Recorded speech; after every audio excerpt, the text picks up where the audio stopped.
Yo, yo, yo, everybody, welcome to the Killjoy Jake YouTube channel. My name is Doug, and today we are talking a little bit about horror, getting into it, getting into some crazy stuff. Now, if you're watching this on replay, again, like the stream, please subscribe to this page. Greatly appreciate that a ton. But I want to say hi to a few folks rolling in, and then we have some very special news updates that I want to get into here in a sec, because we've had some exciting news this morning already. I know it's 3 p.m. Eastern time. Maybe it's the morning for you, but this morning we had some exciting updates. I'm probably not going to make a whole video about it because it's little things about some other movies, but I definitely want to talk a bit about it. So Shot by Shot is hanging out with us, saying, "What's up, Jake? You're having problems with folks because you said that the original Halloween sucks and Michael Myers is a lifeless, boring character, but I got destroyed in the comments." You know, that's a tough thing to answer, my friend, because I just feel like you're coming after. It's almost like I think that's going to come off to fans like you're coming after them a little bit, and you're talking about one of the most beloved slasher films of all time. There's nothing wrong with having that opinion, but you know what I mean? If I came out here and I said Scream is the shittiest movie I've ever seen, like, I think people would be out. I think they'd be done. And you're allowed to have that opinion, but I guess my question, Shot by Shot, what's a slasher movie that you like? Maybe talk about that instead. If you don't like Halloween, that's totally fine. Nothing wrong with disliking Halloween, even though it's kind of the reason we have every slasher ever made. I will defend that one, because man, to me that's a classic. I always forget to do this. There we go.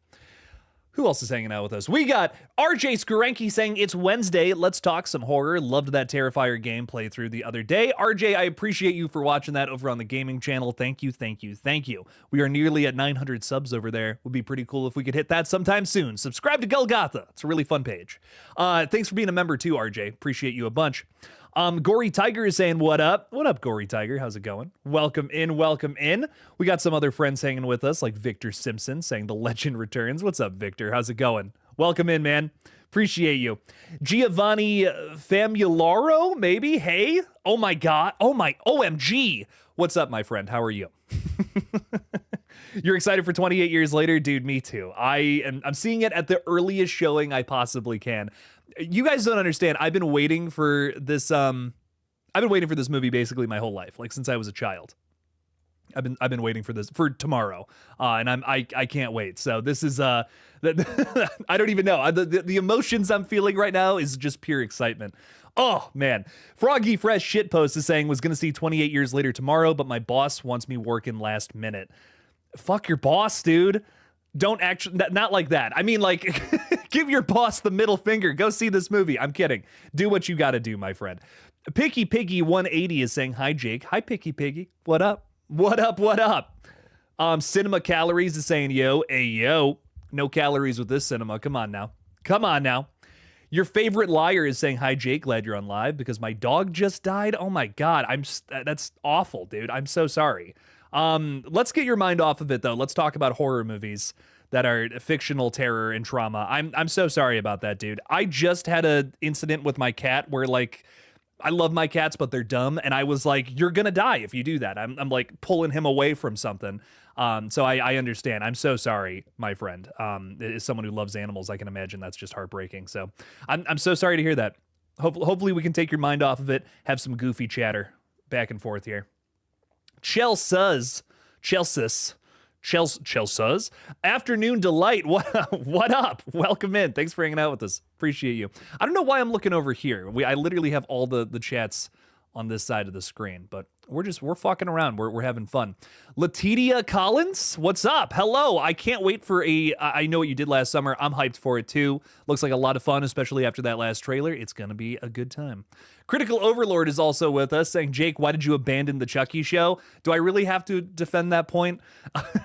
Do I really have to defend not wanting to cover that show anymore? It really lost me, man. At a certain point, it was just kind of nonsense. I don't know. I love Chucky. I love goofy, fun, campy horror stories, but I couldn't even take it seriously, man. It was like hard to watch at a certain point. Just no substance, pure silly jokes, and that was all it had to offer, I feel. Which is a shame because I love Chucky. Really love those movies, but I think I can only take them in small doses. Small movie-sized doses. NRU Cody, also a member, thanks for the support, my friend, saying, Jake in chat, hello, thank you for going live today. It's thundering and lightning up here in Chicago. It is here too, interestingly enough, here in Cleveland. We must be getting a big old storm around the around the Midwest, I guess. Yeah, we're not East Coast, let's be honest. Chicago and this is all Midwest. But yeah, I hope you're okay. Thunder is scary. Evil Dies Tonight is also what you're throwing out there. You can never say that enough times. Halloween Kills taught us that. Tom is saying Halloween is a documented ripoff of Black Christmas. I mean, it definitely utilizes elements of Black Christmas. Yes. Is it the same movie? No, I don't think so. We've heard people say this. I think yes. Is it inspired by Black Christmas? Abso-fucking-lutely. But man, two totally different films in terms of tone and ultimate plots. I feel personally, just my personal opinion. You wouldn't have Halloween without Black Christmas, though. I will say that. I don't think Halloween would look the same without it. Addie is saying Scream 7 killer predictions. I'm really thinking like number one person right now is probably Anna Camp. I really think it's going to be Leslie Mocker. We've set that up in a previous film. And obviously there's some kind of major element to Stu Mocker in this film. So I do feel like it's probably going to be Stu's sister that we just learned about recently. I don't know how I feel about that necessarily, but whatever. Whatever. I mean, maybe she'll have a cool motive besides just being Stu's sister. You know what I mean? Like, I need a little more than just, I'm the sister of the killer from the original movie. Like, come on, man. Throw something else at me. I want a good motive. I want some crazy looking people. Bradley Flegel, and then we're getting over to a little update I want to share with you guys, is saying, hey, Jake, I'm seeing Megan 2 with my dad and little sister, the 26th. I'm excited. It looks fun. Have fun. I think you guys are going to like it. You know, it doesn't seem like it's going to be like too scary or anything. It's more like action horror, which is dope as fuck. I'm here for that. Yeah. I just hope it's not too outrageous. You know, that's a big thing I think I'm worried about, is that it's going to be too silly. Where the original film had like some pretty grounded commentary, but also these over-the-top jokes. I loved that about it. Almost had like an Adult Swim style bizarro humor about it that I really liked. So I don't know. I love the original Megan. It's great. This one looks like it's swapping up the tone a little bit, which I don't know if I'm all about. But we'll see. Hey, maybe it rocks. I hope it does. Want to share this with you guys though, real quick. We got 2 new release dates. Where is it? There we go. I just set all this up. How does this look?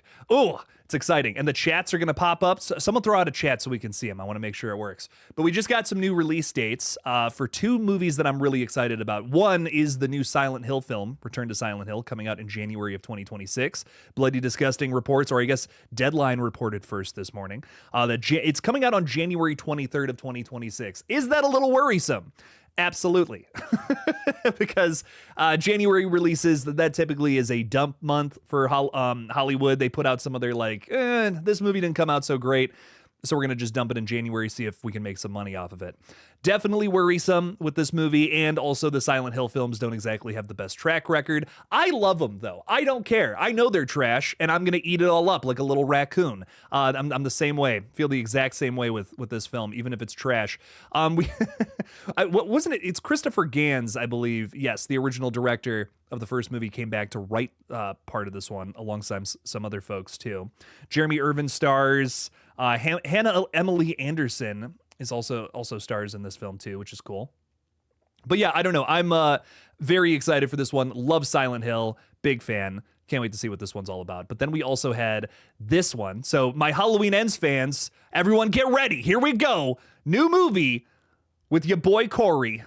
Silent Night, Deadly Night reboot is coming to theaters on December 12th. We got both of these release dates today, ladies and gentlemen. Now, I'm especially excited for this one. It stars Rowan Campbell, a crazy underrated actor, because unfortunately he decided to be in Halloween Ends for some reason. And Mike P. Nelson is directing, who I think is just criminally underrated, does not get talked about enough. He had a short for VHS 85 that I really enjoyed. Probably one of the better ones in that entire film, which was like it was the one about the girl who was shooting all the people on the boat. If you remember that one from that movie, really solid, really solid, like little short film from him. And then he also made the Wrong Turn remake, which I cannot stop talking about. The more I watch that movie, the more I love it. So I'm sure this movie's going to be no different. Can't wait to see what his take on Silent Night, Deadly Night is all about later on this year. December, by the way, is going to be a very, very exciting time. for horror. We have a lot of good stuff coming out in December of this year. Not just Silent Night, Deadly Night, but we also have Return of the Living Dead returning to the big screen for the first time in a very long time. Wow, lots of big franchises coming back this December, and I can't wait for both of these returns. I really think a lot of people have their top 10 list like pretty figured out at this point for horror. We've had some really good, probably some of the best horror movies of the year have come out already, if I'm being real. But I think December is really going to fuck that up. I'm telling you guys that right now, some early predictions. I think once we get into December, we're going to have some movies that like totally fuck up our boards. It's like, what? Now I don't know what I'm doing. This is crazy. But I just wanted to share that with you guys. 2 movies I'm very excited about coming out around the same time. At the end of the year. This winter is going to be a very fun, has a crazy release schedule that I'm quite excited for. And also, guys, as a reminder, we will be going for another hour if we can get at least 10 super chats of literally any variety. Throw in $1, that counts. So just a little reminder there, and it also helps the page, keeps the lights on around here. We are moving sometime soon, which is cool. We're moving soon. We'll have a whole new set, so you'll also be helping with all of that crazy shit. But anyways, let's get to the chats. Let me know what you guys think about these updates too, and we'll definitely get to them. And I know there's a lot of hype for 28 years later, so we'll definitely be talking about that as well. Whatever you guys want to talk about, we're in it to win it, baby. Victor is sorry, Victor is saying, "Ooh, Silent Hill, groovy, baby." Yes. Very extremely groovy. I love Silent Hill is such a cool concept, man. I love it quite a bit. I'm just getting into the games, believe it or not. I really hadn't played a ton of them, but I played some recently. I'm not gonna lie, this is maybe embarrassing, but I knew Silent Hill from the movie series before. I did not even didn't even really play the games until recently. And they're good. They're good, man. They're really good. They're really fun. Erica is hanging out with us. Thanks for modding. Thanks for being a member. Saying, hey, everyone, don't forget to follow Jake's gaming channel. Yes, check that out. GullGotha is a ton of fun. Erica's throwing the link out there. Please subscribe. A lot of fun horror gaming content coming to that page. What else is going on? Shot by Shot is saying I have to catch up on the other ones. The other Silent Hill movies, again, I feel like they're, most people would say they're trash. I just really enjoy them. I think they are very fun, very weird concept flicks, and I like both of them. The sequel especially is very hated. They're fun. They're so bad it's good in the best way possible, in my opinion. So I like them a lot. A lot of creepy creatures, a lot of scary little moments, a lot of fun stuff going on there. Scared the fuck out of me as a kid too. So if the younger audience out there, I think will especially really appreciate those. Picky Piggy is saying, I wish there was more Halloween slasher movies. I know there's Trick or Treat, Tales of Halloween, Halloween franchise, Terrifier, and some others, but there is more Christmas ones. You think there's more Christmas slashers than Halloween that's tough to say. I think there's a couple. I think there's at least a couple. There's a lot of Halloween slashers, I feel. Some not as popular as others. There was one that I was just thinking of the other day. Came out a couple of years ago. Why am I Dark Harvest? Couldn't think of the name of it. Ooh, you should watch Dark Harvest. That's a really fun watch. Very Halloween feeling, kind of a slasher movie, even though it is lends itself to a higher concept. Really solid film though. I recommend that one, Picky Piggy. Ooh, I'm watching Marshmallow later on today too, which is a slasher film that's been recommended to me like a million times by you guys, and I'm finally sitting down and just watching it. At some point tonight. I'm going to see Ballerina, which I am so pissed I haven't seen it yet. Going to see Ballerina, and then I'm coming right home and watching Marshmallow. So I'm taking the night off to kind of chill and do that. Really excited for it. Erica's throwing a $2 super chat out there, which of course comes right to the front of the line. Appreciate that a bunch, Erica, saying hit that like button and follow all the links. Erica threw $2 out there just to say that. That's how awesome she is. Thank you, Erica.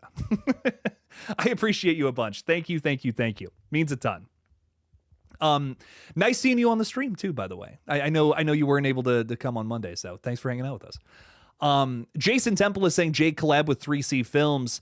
I would really love to do get a video up on here talking with Chris. Him and I have gone back and forth a couple of times just via messages and shit. He's awesome. Chris is really cool. Really appreciate him. There's some content creators, who see the little guys and they're just like, fuck those dudes. Chris is not one of those guys, and I appreciate that a bunch. So he's been incredibly kind to the channel, even gave me a big shout out on his page one time.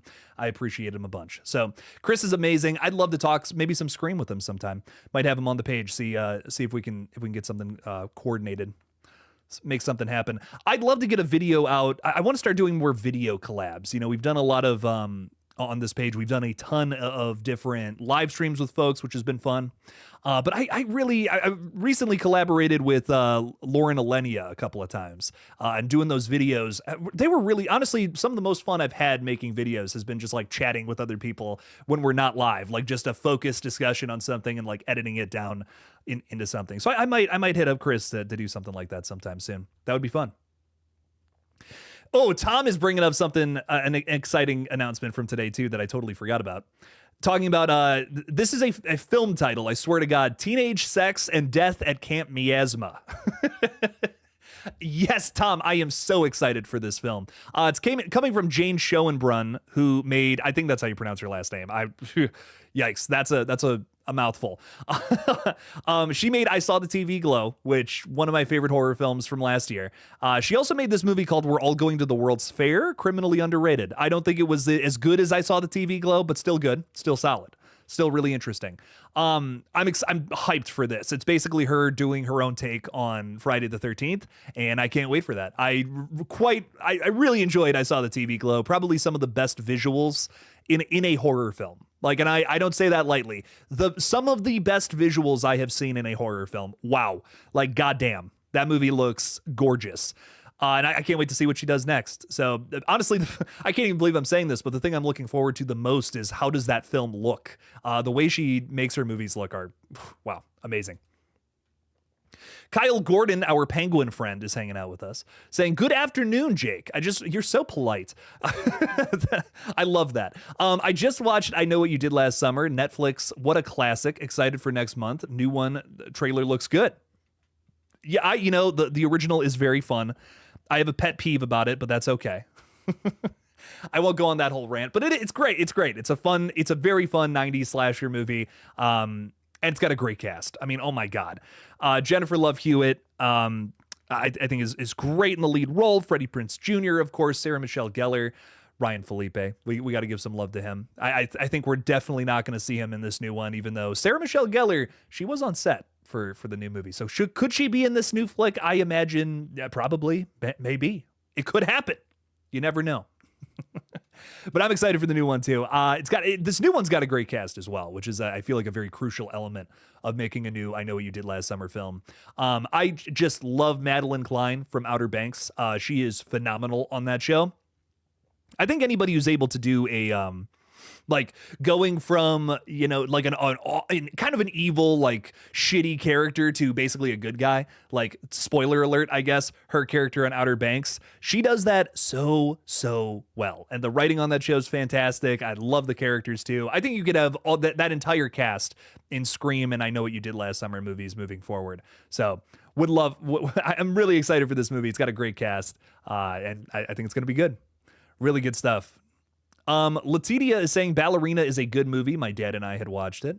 It's not doing very well at the box office, so I want to support it. I keep doing this thing, and ever since I missed Furiosa at the box office, I've been really pissed at myself for not going and seeing more movies and hearing that they bomb, and I'm like, are you kidding? Like, what? That's it. I can't believe some of these movies aren't making any money. But that's one, Ballerina's one that's like just barely breaking even. And I'm like, I can't even believe that. Like, that's insane to me. This looks so good. And I've heard very positive reviews about it too. So I'm kind of shocked that Ballerina isn't doing better. So I'm going to go see it. Is my $10 movie ticket really going to do much? Probably not. But hey, it's something. It's something, man. I'll tell you what. Dave Sim is with us tonight too, saying, "Jake, have you seen Mr. Jester? I'm 5 minutes in, seems like a Terrifier clone." The Jester I think the Jester, like that movie, I think I know what you're talking about. I have not actually seen the full feature, but if we're talking about the same movie, which we might be, maybe, I know that there's a film that was based off of a bunch of shorts from the past that they turned into a feature film recently. That could be the same thing. And I definitely do feel like on the outside it could be a Terrifier clone, just from what I know about it. Killer clowns are in, man. I mean, anything with an evil clown in it, I feel is gonna has some sort of merit in the space that we're in. Especially after Terrifier 3 just became like the highest grossing unrated horror film of all time. Of course you're gonna find yourself some clones. There's a movie called Diced over on Tubi that is, I mean, almost beat for beat the same plot as the original Terrifier, but with a different looking killer. And even at that, like, I think he's supposed to be a scarecrow. He looks just like he's doing an Art the Clown impression, basically. So yes, there are absolutely some Terrifier clones out there, and I have seen some of them. It's wild. Marley Kai 2000 is saying, what movie title is right up there with Vampire Lesbian Carrots from Mars?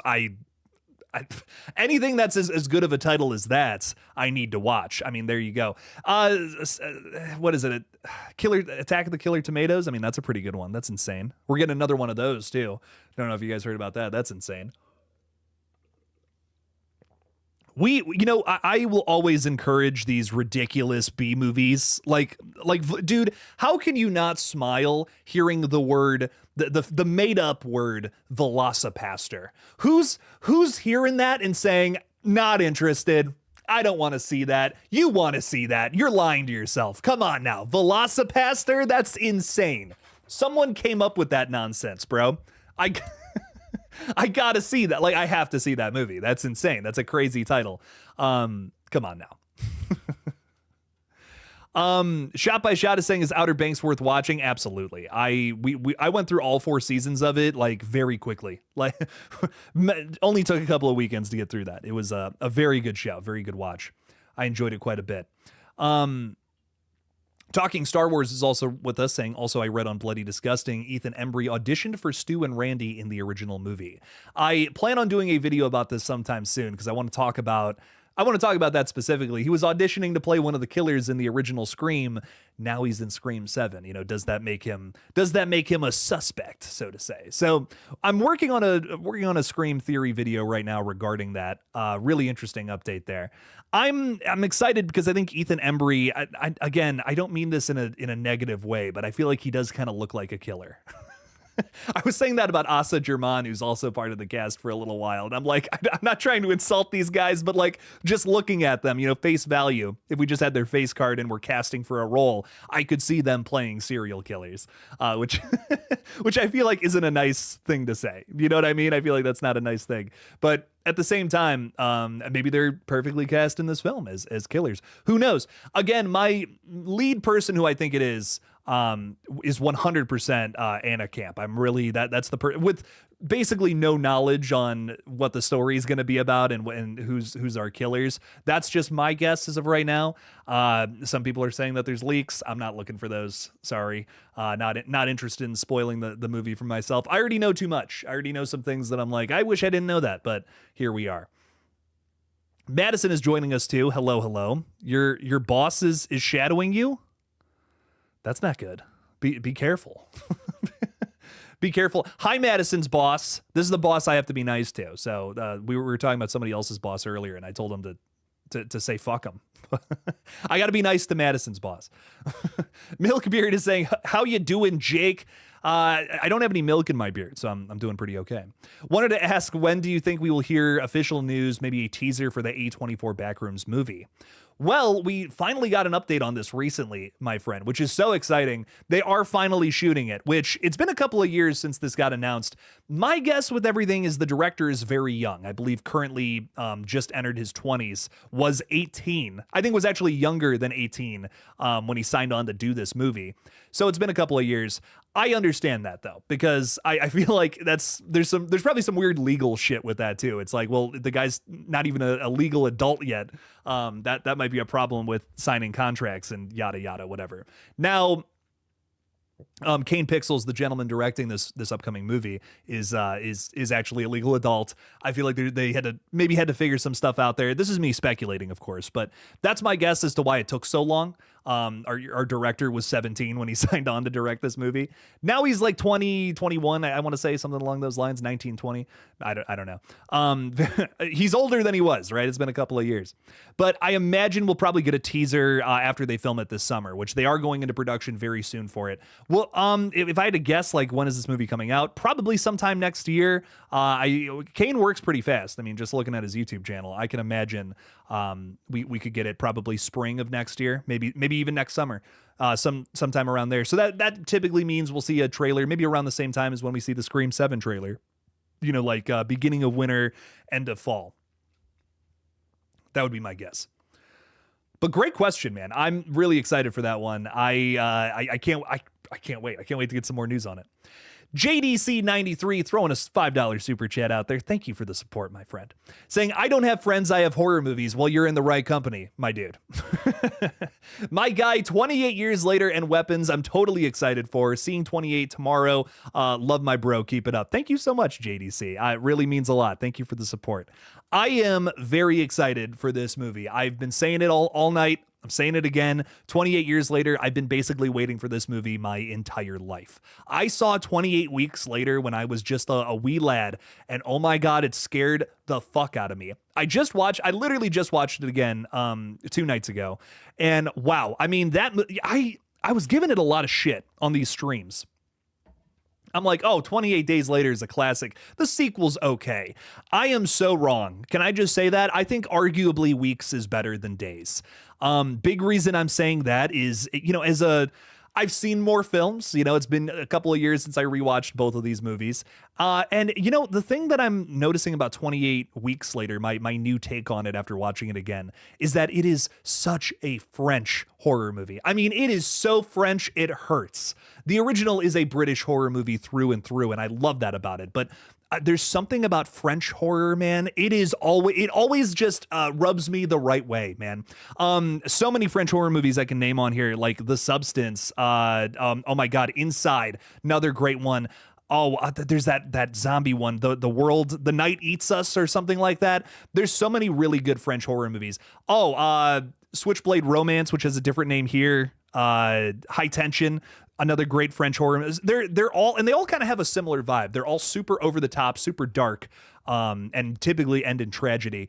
And man, Weeks is no different in those regards. So I do understand why Alex Garland and Danny Boyle might not have loved everything that happened, especially with the ending of that movie. But dude, that is the Frenchification. That's a made up word. That is a Frenchification of that last movie. And 28 years seems to be bringing it back to the flavor of Days. That's not necessarily a bad thing, though. Because I still love Days. 28 Days is very good. Very, very good. Arguably a top 10 zombie movie of all time. But dude, after rewatching Weeks, I'm like, I hate to say it, but I think Weeks might be my favorite film in that franchise so far. Wow. Yeah, it hurts because 28 Days is a classic, man. My biggest thing about Days, though, is I'm not crazy about all the stuff with the soldiers at the end. It kind of loses me a little bit there. I get what they're doing. The whole idea of kind of setting up that there's this, showing more people affected, how the government ultimately is dealing with this whole thing. It works with the commentary of the film. But I guess, just in terms of what I like from horror, just there are more things in terms of tone and pacing and plot stuff in Weeks that I'm all about. I actually went out of my way, JDC, to go and pick up that director's other movie that he made before Weeks. I just bought the DVD. It was like a couple of bucks on Amazon. I mean, it was crazy cheap. I'm like, I got to get this. You can't really rent it or buy it or anything on digital. So I'm like, I'm buying this movie. I got to see what this is all about. But I'm spiraling here. 28 years. I've been waiting for this movie for a very long time, and I think it's going to rock. Big zombie guy. I love zombie movies so much. It's going to be bloody, depraved, probably very tragic too, and I can't wait to see it.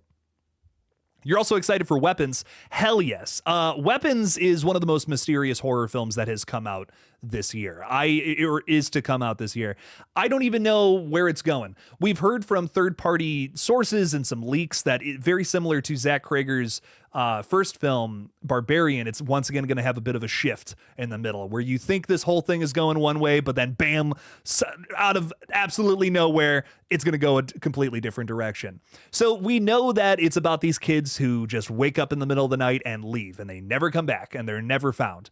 But what is that, what is that turn? What is that twist going to be ultimately in the film? Well, if I had to guess, if I had to come up with a theory, in the trailer, we saw a really interesting shot of like a long legs looking evil, potentially evil character. And I don't know, maybe it's kind of a riff on that a little bit. Maybe you have some kind of killer who has some weird ability to make kids leave in the middle of the night. I also feel like, it's very similar to the Peter Pan. Is it the Peter Pan story? It's not the Peter Pan story. The Pied Piper story. That's what it is. I did a video on this a while ago. It's all coming back to me.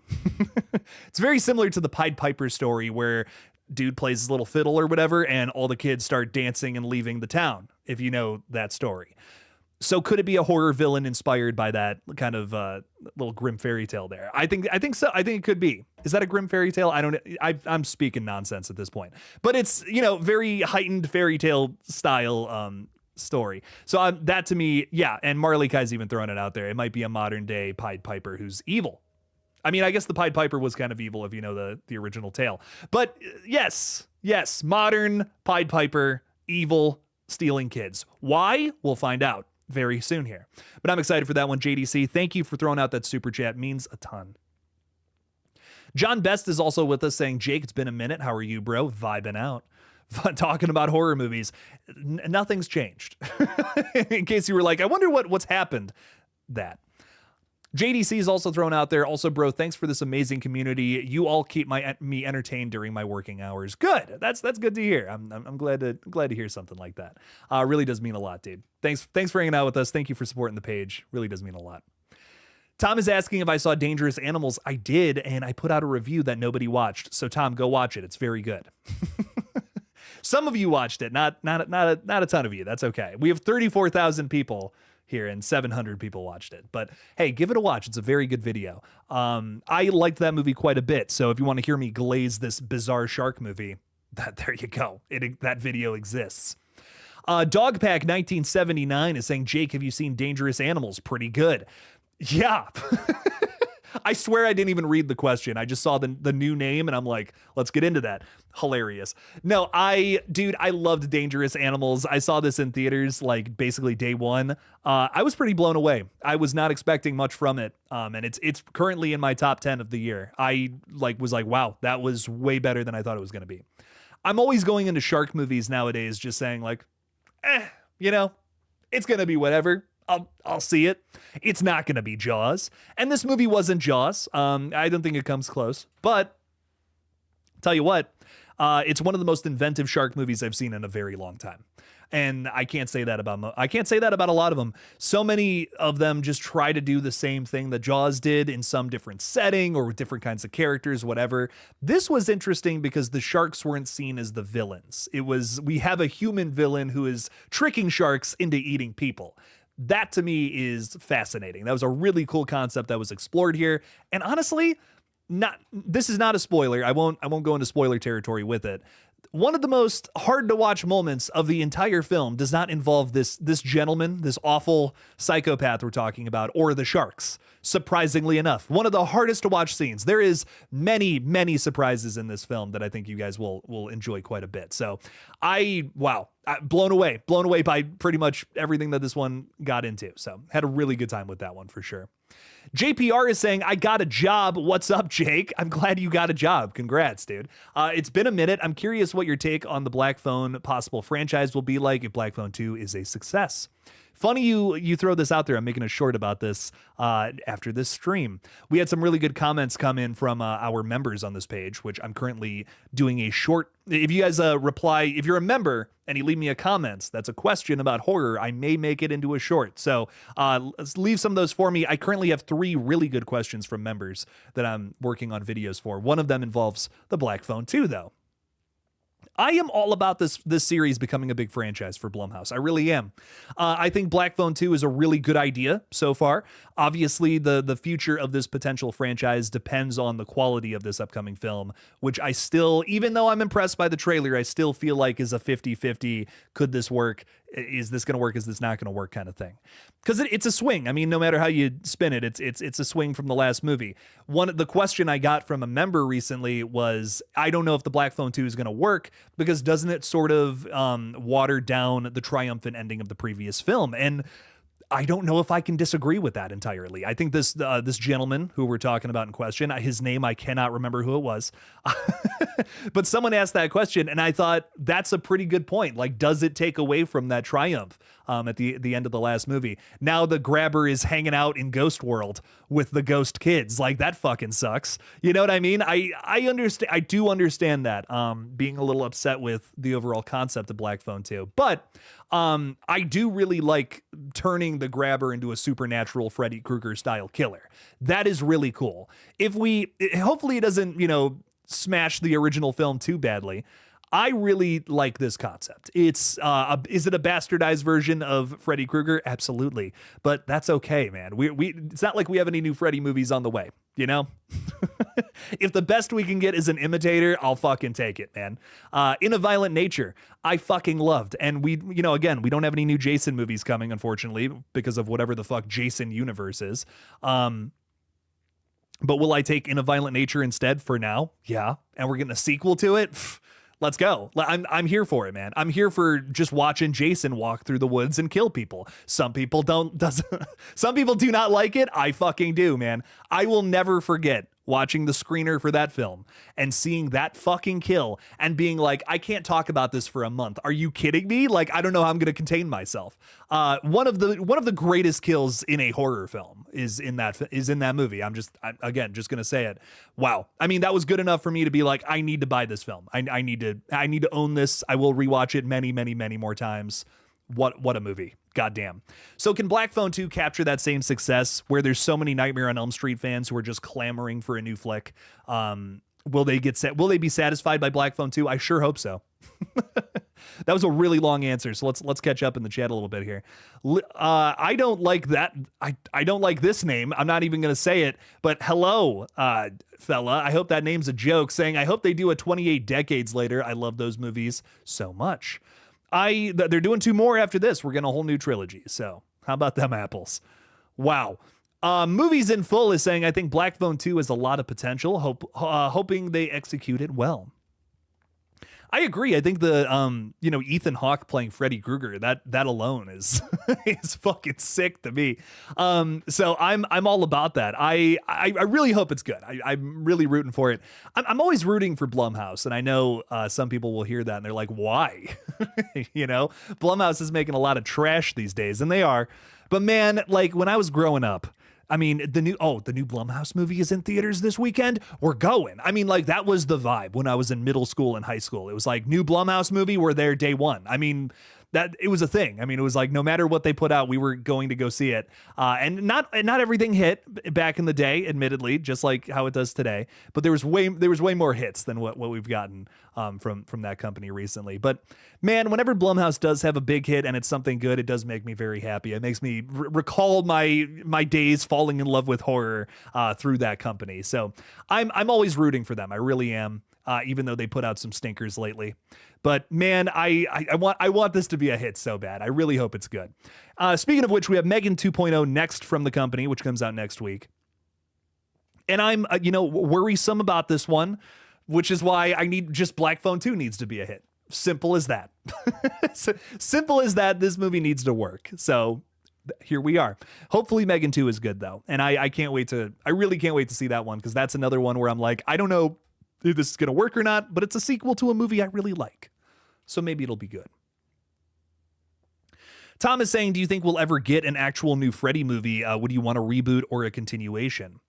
I really hope we do, Tom. I'm not losing hope on it, just like I'm not losing faith in Friday the 13th either. I think eventually it's going to happen, but it's a similar situation to Friday the 13th. It's just not as publicized. There's 2 parties that own crucial rights and that need to come together and basically just say like, yeah, okay, we'll make a movie together, but they're just not. It's the same thing with Friday the 13th. And I think the problem, especially with Friday, is that you have two people who have completely different ideas of where to take the franchise, and and neither of them want to make a movie anyways, which is upsetting. One person, Sean Cunningham, is just Jason Universe, which is currently nothing, by the way. Literally nothing happening there. They're just trying to profit off of the Jason IP, if you want to call it that, without actually making any new content. Then you also have Crystal Lake, which we've yet to see or really have had any promise with it, because as you'll remember, the first people that were running it got completely booted and sacked. And now we have all new people working on a Crystal Lake series, just picking up the pieces essentially. So that's not good. That's not usually drama around projects is not a good thing. And this is some drama. All right. So it's one of those things with Freddy and Jason. They're both just in up Shit's Creek without a paddle, and someone needs to get in there and give them a motherfucking paddle. So let's make it happen. Freddy, Jason, come on now, baby. Let's go. Let's get you guys back on track. Dogpack is saying, do you think what did you think of the second trailer to I Know What You Did Last Summer? It was cool. It's got some more cool settings, and I feel like it's spoiled too much, honestly, if I'm being just a little more vague about it. I know who one of the killers is. I mean, they made it pretty obvious, I feel, which I don't like. But because you see the rest of the characters attacking the fishermen or about to get killed. So I don't know. I don't know how to feel about that second trailer personally. It was cool to see more of the set pieces. Looks like it's going to be a very set piece heavy film, which I think is very important to anything that's continuing off of a 90s horror franchise. So that's cool. A lot of promise there for sure. But I'm very, very confident in Chase Sue Wonders being our Fisher lady, Fisher woman, I should say. I'm pretty confident in that. Movies in Full is saying Blumhouse was the A24 of a few years ago. Before the 2020s, I'd put Blumhouse right up there with A24, honestly. Yeah.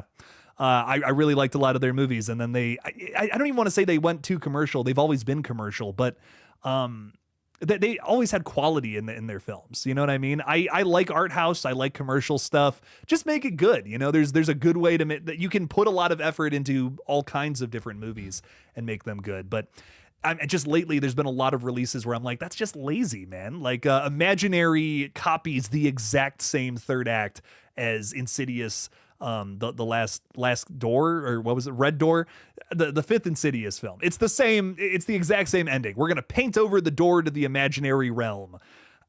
How do you fuck that up? How do you just from the same company? How does that happen? I don't know. It's stressful. Makes me upset. Deadshot is saying, what's up, dude? What up, Deadshot? How's it going? Welcome in. Thanks for talking a little horror with us. Picky Piggy, we do have another Purge movie on the way, apparently. We have a sixth entry has been in the works for a little while now. Not sure when we're getting it, but hopefully sometime soon. Davey Deathray is with us, too. What's up, Davey? How's it going, man? Welcome in. Happy hump day, bro. It's the middle of the week. Thanks for chilling, bro. Means a ton. Davey's got one of the coolest voices in horror, so we love Davey and his slick voice. Luddy Network, you loved Red Door. The more I watch it, the more it's grown on me. I don't know. It's still probably my least favorite Insidious film, but I like all five of them, if I'm being real. Madison and I Madison's like one of her favorite horror franchises. That's my fiance, by the way. One of her favorite horror franchises is Insidious, and we talk about it quite a great deal, because whenever I try to bring up some of the other weirder ones on here, she's like, what? Huh? She's only seen the first Scream movie, which we're fixing that sometime soon too, which is nuts. Yeah, we talk about Insidious a lot, and whenever we talk about Red Door, she brings something up else about that film that makes me kind of like it a little more, and I'm like, that was pretty cool how they did that with the family or whatever.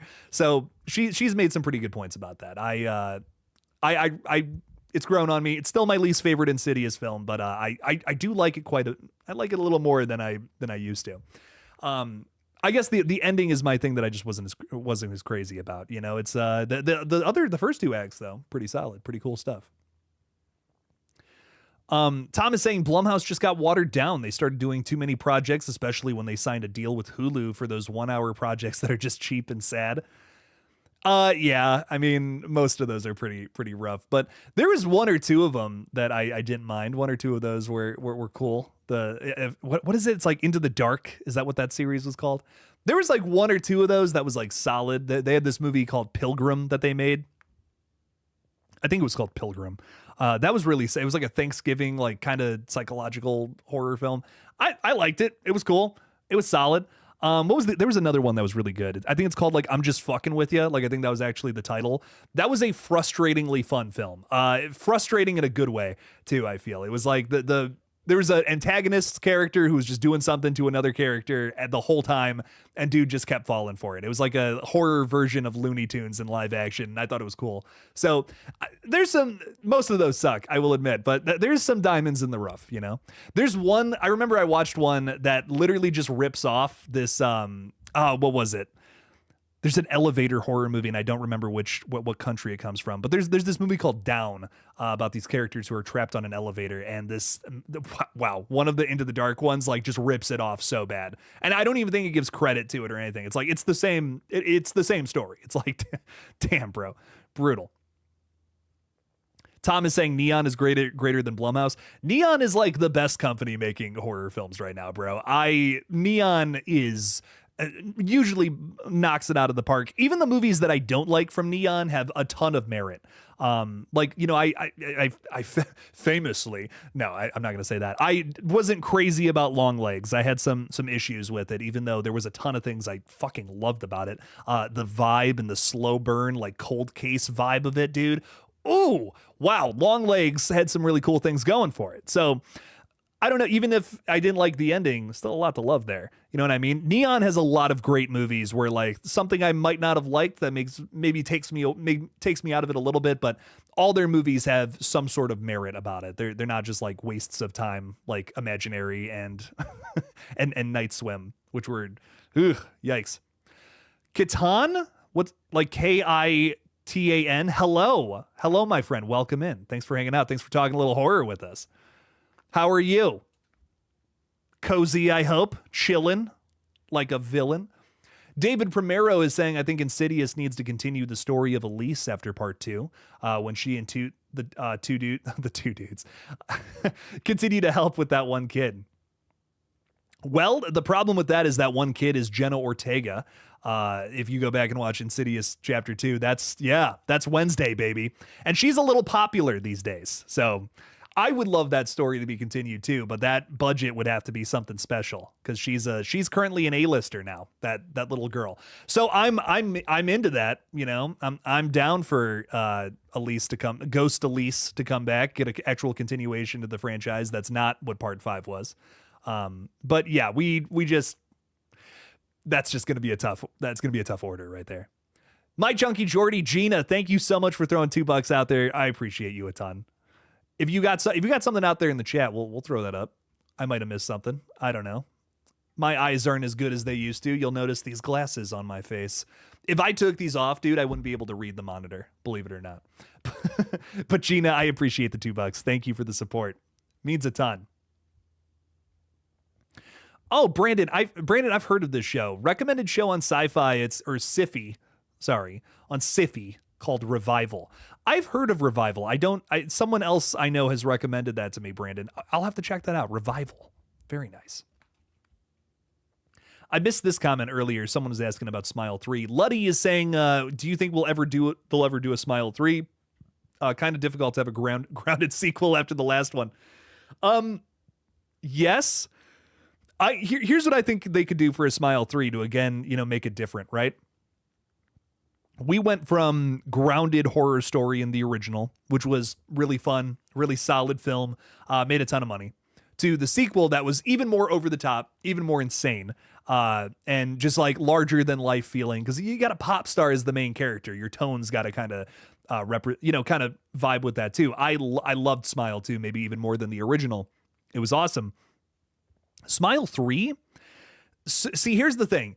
We got to pick up right where we left off. That's what we did with the last one. That's where we got to do. That's where Smile 3's got to go. So Here's a thought I had recently. I rewatched Smile 2 maybe a month ago, and my thought afterward was like, well, what if no one ever said that the Smile curse only had to be passed on to one person. What if Smile 3 introduces the idea that it could be passed on to multiple people? Or susceptible targets too? Because everybody who's been a victim, I think I can attest to this. Everybody who's been a victim of the Smile demon has had some sort of grief or depression or something in their lives that makes them vulnerable. So could maybe the Smile demon doesn't choose everybody who was at that concert, right? At the end of Smile 2. Maybe it could be just a handful of people, like let's say 3 folks at the same time. You can almost do an anthology style sequel where it's a bunch of different people losing it throughout the runtime of the film, and it all like correlates or interweaves into each other. I thought that could be fun because, again, if you're going to do Smile 3, don't just give me another character. I feel like it would be a mistake for them to go like to take it a notch down, because then you're just doing the original film again. Because who's at the Sky Riley concert? You know what I mean? You could come up with 3 different. I think you could come up with 3 different characters that all have something else that's fucked up about them. Make that a crazy third film. That would be that. Personally, if I was tasked to write Smile 3, that's what I would want. That's what I would want from it. Give me a bunch, like throw 3 different characters out there that just happen to be at this concert, and then witness that, and now they got the Smile demon coming after them. Infinite Sky is saying, have you ever seen the 2010 survival horror film Frozen? Yeah, I love the songs from that movie too. Let It Go, just amazing. Horrifying film, but no, I kid. I have seen this movie too, though, the other Frozen. Very good movie, by the way, if you haven't seen it. It's about characters who are trapped on one of those ski lifts, and they're like freezing to death. It is hard to watch. Some body horror, some fucked up shit, some survival horror. I think that's a genre all in itself, a subgenre. It's really good film. I enjoy it quite a bit. I high recommend. A little slow, but like the concept kind of lends itself to that, but really good. It's nonetheless. Gina's been a member for 24 months. That's 2 years. That's insane. Gina, thank you for the support, my friend. Saying, don't forget to send the like button some love, people. Appreciate that, Gina. Thank you, thank you, thank you. Your support means a ton to me. 2 years is nuts. I was just saying to Madison the other day, I'm so thankful that I get to do this. This is like my dream job. Y'all make it come to life. So I really do appreciate it a ton. Thank you for hanging out on these streams. Being a member really does mean a lot. So thank you. Thank you so much, Gina. The Chain TV is with us. What's up, Chain? My friend Chain out here, 2 Chains, saying if we get a Smile 3, we can add the Truth or Dare demon in the mix. Put both of those movies together. I mean, they feel very similar, right? You got the characters doing the creepy Snapchat filter smile. It's a little better in Smile, right? So you could basically throw those in the same universe. That would be the craziest versus movie I've ever seen in horror. That's wild. Ty Lee, thanks for being a member, bro. Saying, yes, I'd like a Smile demon epidemic in Smile 3. And that's essentially what you'd be doing if you did like the anthology style version of the curse, where it's like it just goes to multiple people and you're following a couple of them throughout the film. That could be fun. And then again, just pass it on to new people. Follow whoever you could. That's a franchise I feel you could keep going forever, and just keep finding new people to be the center of a flick. I'm very into it. I'm very into doing something like that. Smile's a very fun franchise. I've loved the first 2 movies so far, and I can't wait to see what comes next. Have you seen or heard about the mascot horror game Giggleland yet? Asks Infinite Sky. They just released a demo last week. I do not know about Giggleland. I love the name though. There's a demo for it. I might have to play that. That would be fun. I've been trying to make this Alien Isolation video, but I ran through that Terrifier video just so quickly. I actually had time to do it. I actually had time to make that. I'm really been considering doing demos for upcoming games more, because that video did really well, and I'm really, really thankful for that over on GullGotha, the gaming channel. So I'm thinking about doing maybe another demo video. That might be a fun one to play. I might try that out. I definitely feel I want to get, Alien Isolation. I started playing it and I was like recording a video for it, but dude, the more I play that, the more I'm like, I kind of just want to I just want to play this. I just want to kind of enjoy. I don't even know if I want to make content off of this. This is just a very good video game. Alien Isolation, I never knew I needed that as an Alien fan, but it is such a good story. It is it's about Ripley's daughter and like what she was getting up to in between the time of Alien to Aliens, trying to find her mom. And it's like, this is so good. This is fucking fantastic, dude. Story, so I'm like maybe an hour into it and the story so far is phenomenal. For a video game, it's like it's Last of Us good. I'm like, holy shit, dude. So I don't know, lots to love there. What else is going on here? Villain killing Dylan. What's up, Dylan? How's it going? VKD saying, have you seen Thaw? Very scary parasite movie. It's about parasites being unearthed in the Arctic. You know what? I actually started that movie and I never finished it. Not because it wasn't good, but I just remembered I was just kind of tired. I think I fall asleep watching movies very often, and this was one of them. I'm not kidding, Villain. I almost called you Villain. I'm not kidding, Dylan. I have seen this movie. I watched this movie like maybe a month and a half ago. And fell asleep. Like I'm dead serious. I put this on.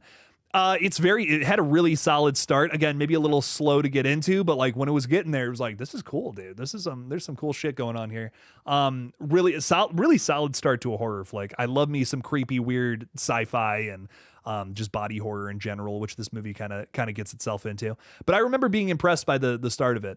So I gotta finish it. Guys, I can't tell you how many movies I have just like sitting on streaming services that I've like started and haven't gotten all the way through because I either fall asleep watching them because it's just like the only time I have to sit down and watch movies these days is after a very long work day, it's just like I just forget. Like it's just been too long and I'm like, damn it, oh, brutal. So it's funny because I'm actually taking tonight like to sit down and watch movies and like force myself to do it because it's just YouTube is a lot of work, man. Editing takes a very long time and it's insane. The Final Destination video I posted today, I started working on at 7 a.m. this morning and I got it done at around like 2 p.m. So it's a lot. It's running two channels simultaneously. It's been insane. Eric Ardy is saying, I'm hoping whoever the killer is in Scream 7, they want to bring Sydney back into the fold on purpose to create some sort of real life Scream movie. I can't wait until February. The motive has got to be Sydney related. It's got to be some sort of, the last movie didn't. You weren't even featured in the last movie. We're bringing you back. I wouldn't, if that was the commentary, I don't even think I'd mind it just because it's at least a little thoughtful. There's moments I'm watching Scream 6 and I'm just like, I just don't even feel like there's really any commentary here. Like there's a hint of it, you have Mindy, what is it? Mindy just saying like, oh, we're in a requel sequel. That's not commentary. You're just saying what the thing is. You know what I mean? Like, the original film has so much to say about slasher movies in general that is, both in your face and also really subtle at points too.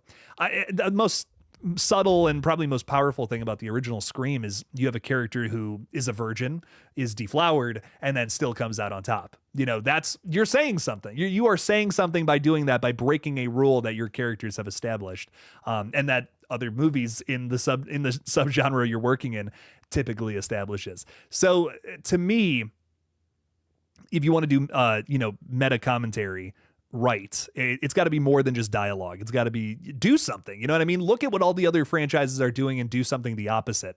If you guys are sick of hearing me say, well, I just don't like that they're bringing all these legacy characters back because every other franchise does that, this is why. The original Scream does that so well, where the most of the sequels I feel like don't really attempt to, which is a problem.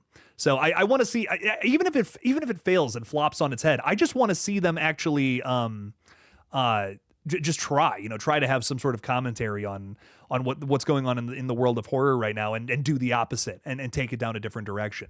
Again, even if it's something I don't agree with, or even if the majority of general audiences don't, I still would like to see the franchise try. This is what this franchise is the best at, So if they can find that in the motive, in the commentary, whatever, I'm here for it. Nod 23 Hill Jr., thank you for the super chat. Ladies and gentlemen, we got 3 minutes to complete this goal, and I think we're only at 4. Maybe it can happen. I don't know. You guys are pushing for it, though. Nod is saying, as always, we love you, Sky Riley. I love that. I love that. Dude, Smile 2 fucking rocked. Again, I can't stress that enough. Smile 2 was just, it was just very fun. Naomi Scott is giving an all-timer performance, like one of my favorites from her since Princess Jasmine. Which I don't know, that movie wasn't very good in my opinion, but Sky Riley, dude, she fucking nailed that. It's a very physical performance too, which again, so much respect for. We love Sky Riley a ton. We love Sky in this house. She's amazing. Smile 2 fucking rocked. Loved that movie. Parker Finn, so far can do no wrong. I can't wait to see what else he gets himself into. But Nod, thank you so much for the 5. Really appreciate you a ton. Can't wait for Smile 3. It's got to happen, right? Smile 2 did pretty good at the box office. We should get a third one. Eric Arardi throwing 2 out there. Thank you, Eric. Saying also congrats on your engagement. Thank you so much. I am going to marry my best friend in the whole wide world, and I'm the luckiest man alive, let me tell you. She's amazing. Madison's great. I'm so thankful that she said yes. I can't believe she said yes. I'm a very stinky guy in real life, so I can't believe she was interested, but here we are. No, I'm very thankful. Madison's amazing. I've been in love with her for as long as I can remember, and I don't know. I can't wait. It's going to be cool to actually be able to call her my wife one day. So Eric, thank you so much for the $2. I really appreciate that a bunch. My Chunky Jordy is wow, bringing us right up to the line. I think we're at 7 if I'm not mistaken. I can't actually see the count, but we have 90 seconds to achieve this, and Gina is pushing for it, throwing a 2, another 2, and a third 2. Wow. You guys are killing it. Can we make this happen in 90 seconds? We're down to the line on this one. Wow, this is exciting. Gina, thank you so much for throwing that out there. Appreciate you a ton. Means a lot. Literally it would take $3. That's it. That's all it would take. Gina's throwing another one out there. Oh, it's getting spicy. Tom is saying, did you see Parker Finn cameos as himself in the studio? Ooh, I gotta see that. That's a show I've been meaning to watch and forgot about, Tom. I gotta check that one out. Parker Finn's in that? That's sick as fuck, dude. Okay. I've been hearing some very good things about it, that it's a major commentary on the whole shebang on everything going on in Hollywood, which is interesting. So oh my God, we did it. I miscounted, thank God. Luddy threw in the last one. Thank you so much, dude. Wow, that was the we've never hit the goal that close before. That might be a record for the page. Thank you guys for the support, first of all, but that's just so cool. Luddy's saying, Jake, you make me happy. Luddy, you make me happy too, dude. Thank you so much. Thank you for that. I appreciate it. We're going for another hour now, which is exciting. So thank you for that, man. Appreciate that a ton. Really does mean a lot. It really helps out the page too. But yeah, I definitely want to see more from Parker Finn, man.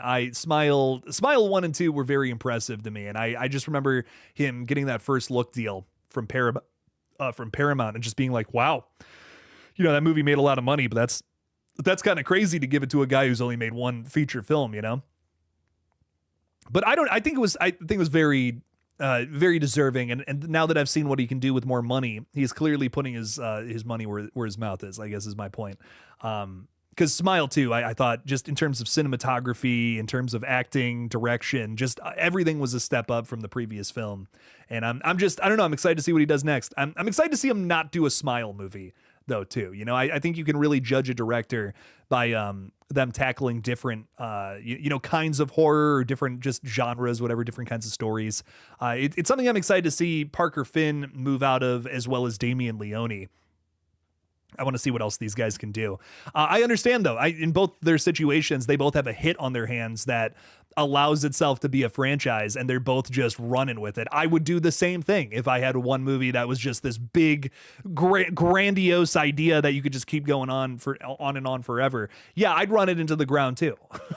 So I totally understand both of their situations, and we're reaping the rewards, frankly, because I think the Terrifier movies just keep getting better, and so far, same with Smile. Fort Misery Gaming is saying, Jake, I saw Dangerous Animals, but unfortunately the last showing in my area had the most uncomfortable seats in a theater. Oh, that sucks. I really wish the Regal at Bell Tower would invest in more updated seats. Dude, for real, man. That's very important. And it's, you know, what's funny about that Regal? What's funny about Regal in general is that some of them have nice seats and some of them do not. And I know exactly what you're talking about. I have a theater that's very close to where I live. That's a Regal, and I'm a Regal member. But the seats are like from the 90s, dude. Like they have not updated them since then. There's holes in the seats. There's like stuffing coming out. I don't go to this theater. It's where we used to go when I was a kid, so it's nostalgic and it's a cool looking theater. But I can't sit and watch a movie in those chairs. I drive out of my way to go see theater. I drive 30 minutes to a Regal, the next closest one, just because the seats are nicer. Like, I'm so serious about this. Yeah, you got to, dude, if you're a movie theater these days, you got to have the recliners. I mean, even we have like around here, I'm moving soon, so I can talk about this. Fuck it. Around here, we have like a local movie theater. It's not like a brand or anything. It's just like, yeah, it's a random movie theater. They have like 8 theaters or something like that. Even they have recliners, and the theaters smell like mold, bro. I mean, if they can have recliners, I can't imagine that Regal would be so upset with investing in that. You know what I mean? So no, that's so important. That's such a valid complaint. If I'm going to sit there for 90 minutes to 3 hours, you got to have nice seats. It's important. Tom is saying Seth Rogen, this is in the studio, is trying to get him to direct a Smile ripoff named Wink. Bro, that's so funny. What? I got it, man. I gotta watch that. That's so fucking funny. Picky Piggy saying Poppy Playtime Chapter 4 is coming to console soon. That's exciting. I've played half of Chapter 3. I have not played the rest of it. I have not played any of Chapter 4 yet, though, and I'm really excited to dig into that. I cannot stress enough how much I love Poppy Playtime. It's a really fun story that we've been going through in those video games, and I can't wait to get a movie out of that, dude. I mean, I know everyone's loving the Five Nights at Freddy's movies. Like, those movies are making so much money, it's ridiculous. But I can't believe I'm saying this. I'm actually looking forward to a Poppy Playtime movie. Like, I think that's going to be fun. There's a really bizarre story unfolding in those games that is, it's been really fun to go through, man. I've been digging it a bunch. Chills Films is saying, what was your last physical media purchase? I've been crazy broke lately. We're moving into an apartment soon, so I have all the money's going towards that. I had ramen noodles for breakfast this morning. Let me put it that way. So what was my last physical media purchase? Well, I did just buy like a $2 DVD of something because it was so cheap. Of this movie called Intacto. It's made by the Juan Ferd. I can't remember his name. I'm not going to pretend like I know what it is. The director of 28 Weeks Later. He made this movie before he did Weeks called Intacto, and it's about these gamblers who literally trade luck like it's currency. It's very similar to that movie In Time with Justin Timberlake, where they're like trading time with their wrists or whatever. It sounds similar to that, but made like well before that movie came out. So I'm imagining it's better. It's also a French horror film, which, as I said earlier in this stream, are my cup of tea, baby. Hard to watch, typically brutal as fuck, end in tragedy. That's how all horror films should be. I'm just gonna say it. So I'm excited. I'm excited to watch that one. You can't really rent it anywhere too. Like I tried, and it's just like there's a French version that's been uploaded to YouTube without subtitles, and I don't speak French, so that's a problem. I bet I could have my one buddy Jack speaks French. I could have him over and watch it with him, and you could translate the entire time. But that sounds like a lot. That sounds kind of brutal there. So I just bought that for like a couple of bucks on Amazon, which is cool. But what was my last actual physical media purchase? I have to tell this story because it's so crazy. I don't think anyone's going to believe it. I found a steelbook for Grindhouse, like the 2-movie ordeal, Planet Terror and what's the other, Death Proof, on steelbook, Blu-ray. This is very hard. This is very hard to find for cheap because they didn't print them for too long. I looked it up. They're going for like 150, like 120 to 150 bucks. They had it at a secondhand store for like I think it was like 20, 30 bucks or something like that. And I traded a bunch of stuff in, and dude, I got this steelbook for like $3 or something like that. Like I was like, that is the craziest shit I've ever seen in my life. And I'm pulling it out. I'm whipping it out right now. I'm whipping it out on stream, baby. This bad boy right here. Yeah, so first of all, Planet Terror is just it's a banger, dude. I love this movie to death. But getting this for so cheap was just so cool. Very, very, very fucking cool. So I cannot wait to watch these. I actually I haven't watched them yet, which is crazy. On Blu-ray. I think they just announced that there's a 4K of this, which is the one downside to that. I don't give a fuck, dude. Bro, that's so cool that I got the Steelbook for that cheap. Don't take this W away from me. Okay? Damn it. But yeah, no, definitely a big fan of those movies, and I'm excited to watch them. There is a 4K coming out of Zombie 1979, one of my all-time favorite films. I already have a 4K, but this new 4K release looks cool as fuck. So, you know, if Madison's listening, my birthday is coming up. I'm just saying. I'm just saying. Love you, babe, if you're still hanging out with us. Who else is with us? Bradley Flegel is saying, Jake, are you going to watch Welcome to Derry? You're damn fucking right I am.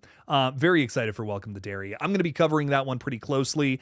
I have a big goal this year for the back half of the year. I have many goals for the back half of the year, but one of them is I want to start covering TV shows a little closer. Something I just really haven't committed to as much on here that I would like to moving forward. So Welcome to Derry, I plan on covering pretty extensively, as well as the Alien Earth. When we finally get closer to that. I'm really excited for both of those, and covering a TV show admittedly is a bigger commitment than a movie, which has been kind of tough to really get into those, but I want to cover these things, and I'm really going to try. I hope it gets viewed. You know, I hope people are as interested in those shows as I am, because I'm quite excited for both of those. Two prequels that I think are going to be absolute bangers. Am I looking forward more towards I Know What You Did Last Summer or Black Phone 2? You know, I think I'm gonna say Black Phone 2 just because it feels like a little more of a swing. It feels a little more of it feels riskier, which is why I'm more excited for it. Black Phone 2 sounds like it's one of those movies that could either just be it's a make or break situation. No one was coming out of Black Phone saying I needed a sequel to that. You know what I mean? Like everyone was like, that was an open and shut case. Awesome. Like killer film, great standalone. Now, you know, then they announced the sequel and everyone was like, huh? You know, kind of scratching their heads. What do you mean? That's what has me so excited about Black Phone 2. It could be a total fail, but if it's not, it could lend itself to something really, really special and really fresh. And that's what has me so excited about that one. So I think I'm a little more excited for Black Phone 2 because it's riskier. It's more mysterious. I don't know if that film's going to work or not, even though there's a lot going for it. I Know What You Did Last Summer. I feel like I know exactly what I'm getting myself into. It's gonna try so hard to be Scream, and why not after Scream 5 and 6 just made so much fucking money. I get it. But I feel like I know exactly what I'm getting myself into with the new I Know What You Did Last Summer. It's going to be a Scream 5 scenario, and that's not a bad thing, so to say. I think it's going to be a fun film. I'm excited for it. Hell, it might even be the best sequel in that entire franchise, and that's pretty fucking cool. That's saying something. So I am excited for I Know What You Did Last Summer, but I feel like I know what I'm getting into with that film versus Black Phone 2. That is a total mystery to me. Joe Bad Gret. I don't know if I said hi to you, Joe Bad Gret. I'm so sorry. Hello. Thank you for being a member, my friend. What's up? What's up? Infinite Sky. I have seen Martyrs. I have not seen Irreversible though. I love French horror, so I'm definitely gonna have to put that one on. Ribbit is saying, hey, what's up? What's up? How's it going? Welcome in. I love your the cool letters you got on there. That's sick as fuck. Love to see that. Any new update on Scary Movie?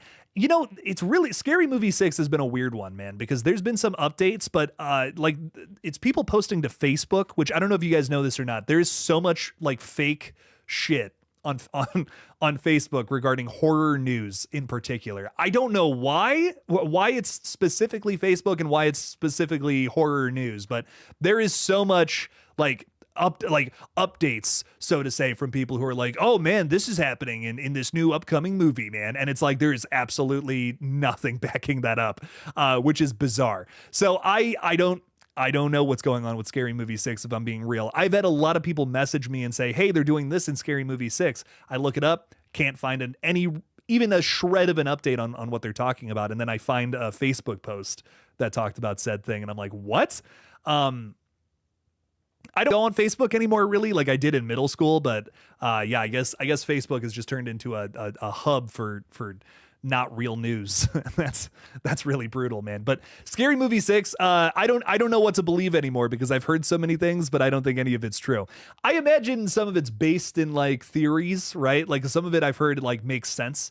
One of the big things I've heard is that they're going to rip on the Terrifier movies, and like, of course they are. Of course, Scary Movie 6 is going to have some sort of dumb killer clown running around the background. Yeah, of course that's going to happen. Are they going to make fun of I Know What You Did Last Summer and Scream? Well, we do actually already know about that from Dave Sheridan, who's also coming back to play Doofy, supposedly, or kind of seems that way since he's talking about it so much. I did a big update video on this like sometime last year, but yeah, I could imagine it's going to be very, very much so making fun of Scream, I Know What You Did Last Summer, requels in general, while also hitting on some of the other stuff that's popular. I mean, I'm just thinking about the original Scary Movie, right? It's basically a mixture of the Scream and I Know What You Did Last Summer story.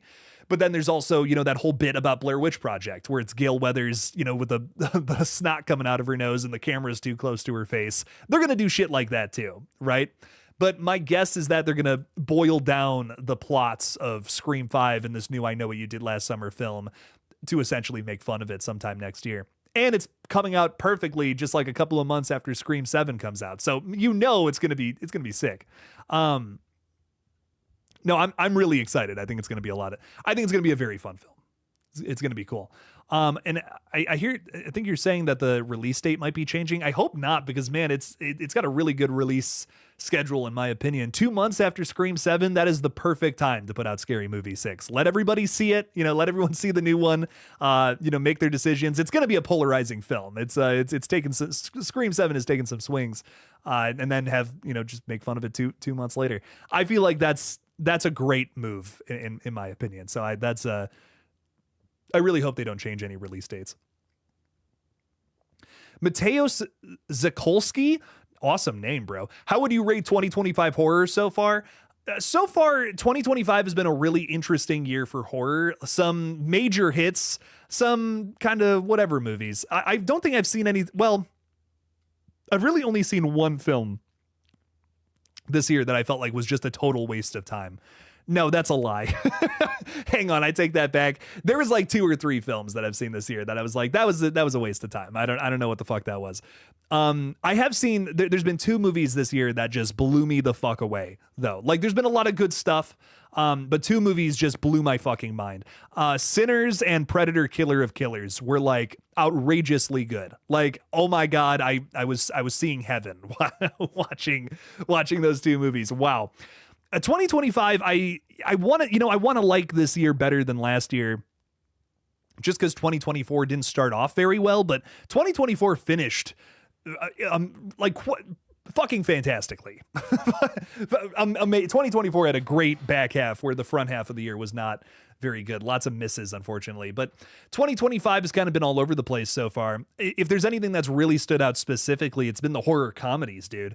Wow, some amazing horror comedies this year. Final Destination, Bloodlines, Companion was so good. Both of those movies were like some major standouts from the year that I had a really good time with. 2025 has definitely been the year of horror comedy, I would say so far. If there's one genre that I would say defines this year, I would say it's that. But ultimately, it's been really interesting. It's been really interesting. 2025 so far, especially towards where we're going. Some fascinating franchise continuations. The highest grossing horror film of the year has been an original movie, which I can't say that about the majority of the last couple of years or this decade of horror, which is nuts. So it's been 2025 has been an outlier year. I'm really excited to see how it finishes up. So far, my favorite year for horror in the 2020s so far, I think, is definitely 2022 still. That was the best fall we've ever had for horror in the 2020s.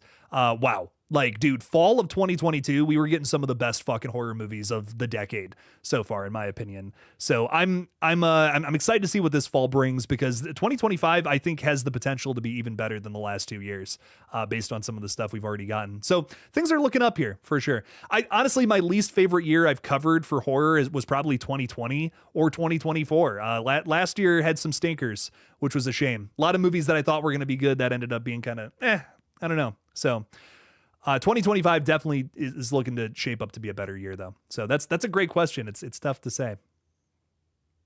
Tough to say, only being halfway through the year so far. I had a really good question and I lost it.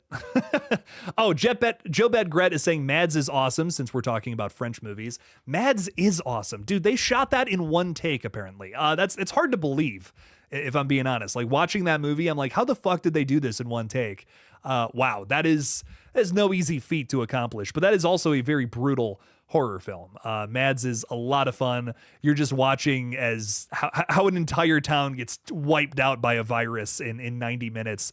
Holy shit, dude. Mads fucking rocked. I really enjoyed this movie quite a bit. So if you guys haven't seen that one, that's over on Shudder. That was one of my favorite horror films from last year. Like, I'm dead serious. That was awesome. Really, really good stuff there. Madison is saying, I heard my name. Why was I mentioned? I'm scared. Don't worry about it, honey. It's fine. Everything's all right. I'm not making jokes at your expense. Why would I ever do that? That's crazy. I can't read that, but hello, my friends, saying, don't you wish they would try high concept with new Scream 7, like seeing the movie from the point of view of the killer? I would love that. I think that would be dope as fuck. I'm really stressing for Scream to try out some new weird shit again, even if it falls flat on its face. At least they tried. There's a lot of stuff with Scream 7 that doesn't have me excited and just kind of feels like they're playing the hits. But I have faith in it because it's Kevin Williamson directing. And I don't think he's going to lead his franchise completely astray. I just really hope that this movie doesn't completely focus on, hey, we have all the legacy characters back and this is a big connection to the original. As long as it's, carving out a new story, as long as it's carving out a good murder mystery, the DNA of the franchise is alive and well in this new film. I think we're in good hands. As long as that is taken care of, then I'm happy personally. But I would hate for this movie to come out the gate and be like, hey, the only thing we have to offer is cameos of people you guys like. Like, that just feels cheap to me. That feels like, well, you knew we were going to come to the theater because the movie's called Scream. And now you're just throwing whatever slop you can think of at us, Like, I want something. This franchise has always been thought out and very elaborate. And I would hate for them to put out a movie that's not that, that would just really bum me out. So I'm really hoping that Scream 7 I really hope it's a banger, dude. I hope they're able to try something that totally works here. I'm rooting for it. I'm really rooting for it. One of my favorite franchises, just because it's like, it's the hub to go if you're someone who loves horror. You know what I mean? This is a franchise that is always usually had its finger on the zeitgeist of what people are feeling about horror films, especially in the Wes Craven era. I mean, oh my God, Scream 4 is probably the best commentary of any of the sequels, just absolutely destroying remakes of the time.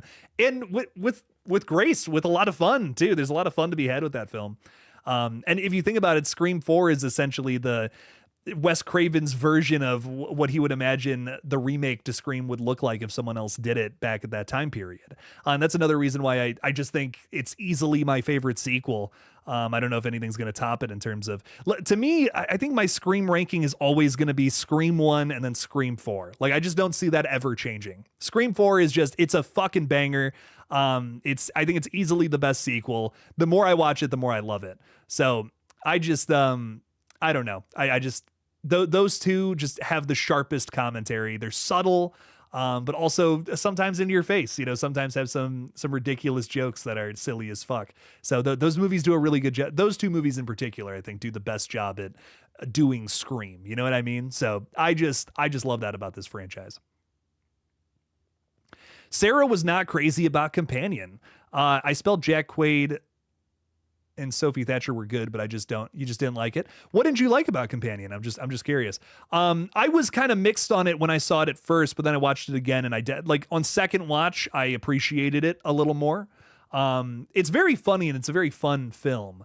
I just think when I was watching it the first time, there was a lot of comparisons to be drawn to Alex Garland's Ex Machina.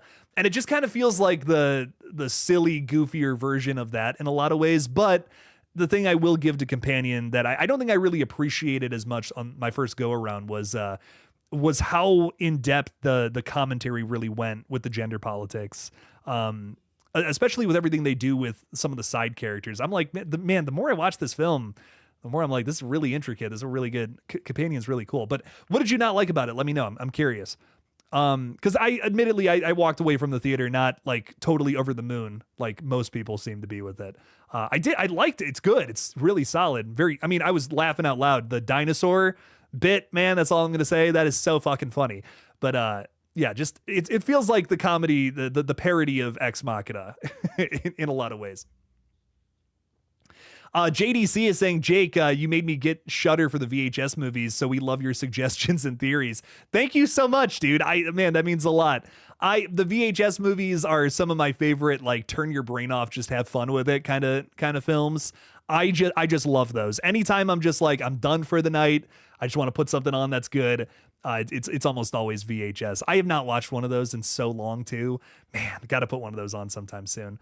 Those are so much fun. I have a blast with those every time. So they're so outrageous. They're the weirdest concepts ever. I can watch those and talk about them all day long. Some really good stuff there. Loving the love for Scream 4 out there too. Makes me very happy. This is a Scream 4 house, damn it. We love Scream 4 so much. Picky Piggy is asking, will you please stream for longer? I'm going for another 30 minutes, baby. This stream ain't stopping anytime soon. Ugh. You know, what's funny is over on GullGotha, we're very close to monetization. I am thinking about losing my ever-loving mind and just doing like a 12-hour gaming stream, just turning into an absolute psychopath and playing something for 12 straight hours over there. Like I genuinely like we need watch hours so bad. Like not so bad, but we don't need that many more watch hours. I think if I did a 12-hour stream and if like a couple hundred people came in and out, like I think we would have the watch hours. I'm dead serious. So I'm honestly thinking like next Tuesday, I might just stream. I might just no videos, nothing. I might just stream for 12 fucking hours over there, which would be completely nuts. But I'm really considering it. So look out for the most insane stream I've ever done in my life, potentially coming next week. I'm very much so considering it. This is not a promise of me doing that, by the way. That is a really tough thing to do. Tom, I appreciate you subscribing to that page, even though you know nothing about games. That's so okay. That's just subscribing is going to help us out a ton.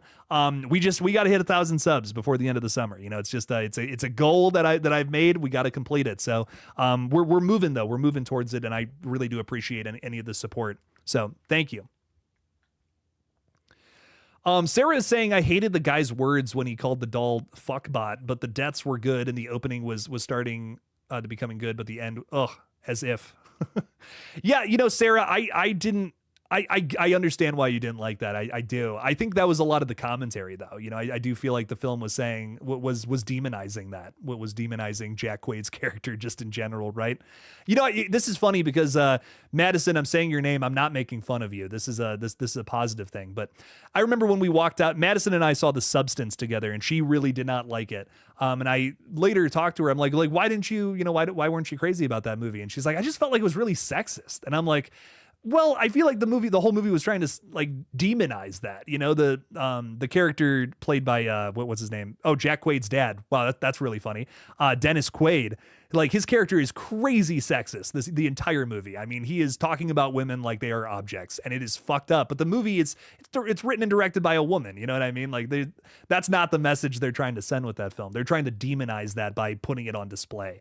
So I understand not liking that. I get that. But I do feel like Companion and The Substance in a weird sort of way, in a cosmic sort of way, one might say, they're both trying to demonize the things that they're putting front and center. So that's a good point. That's a good point of, I wouldn't like that either if a movie was like, hey, that's okay. It's like, fuck that shit.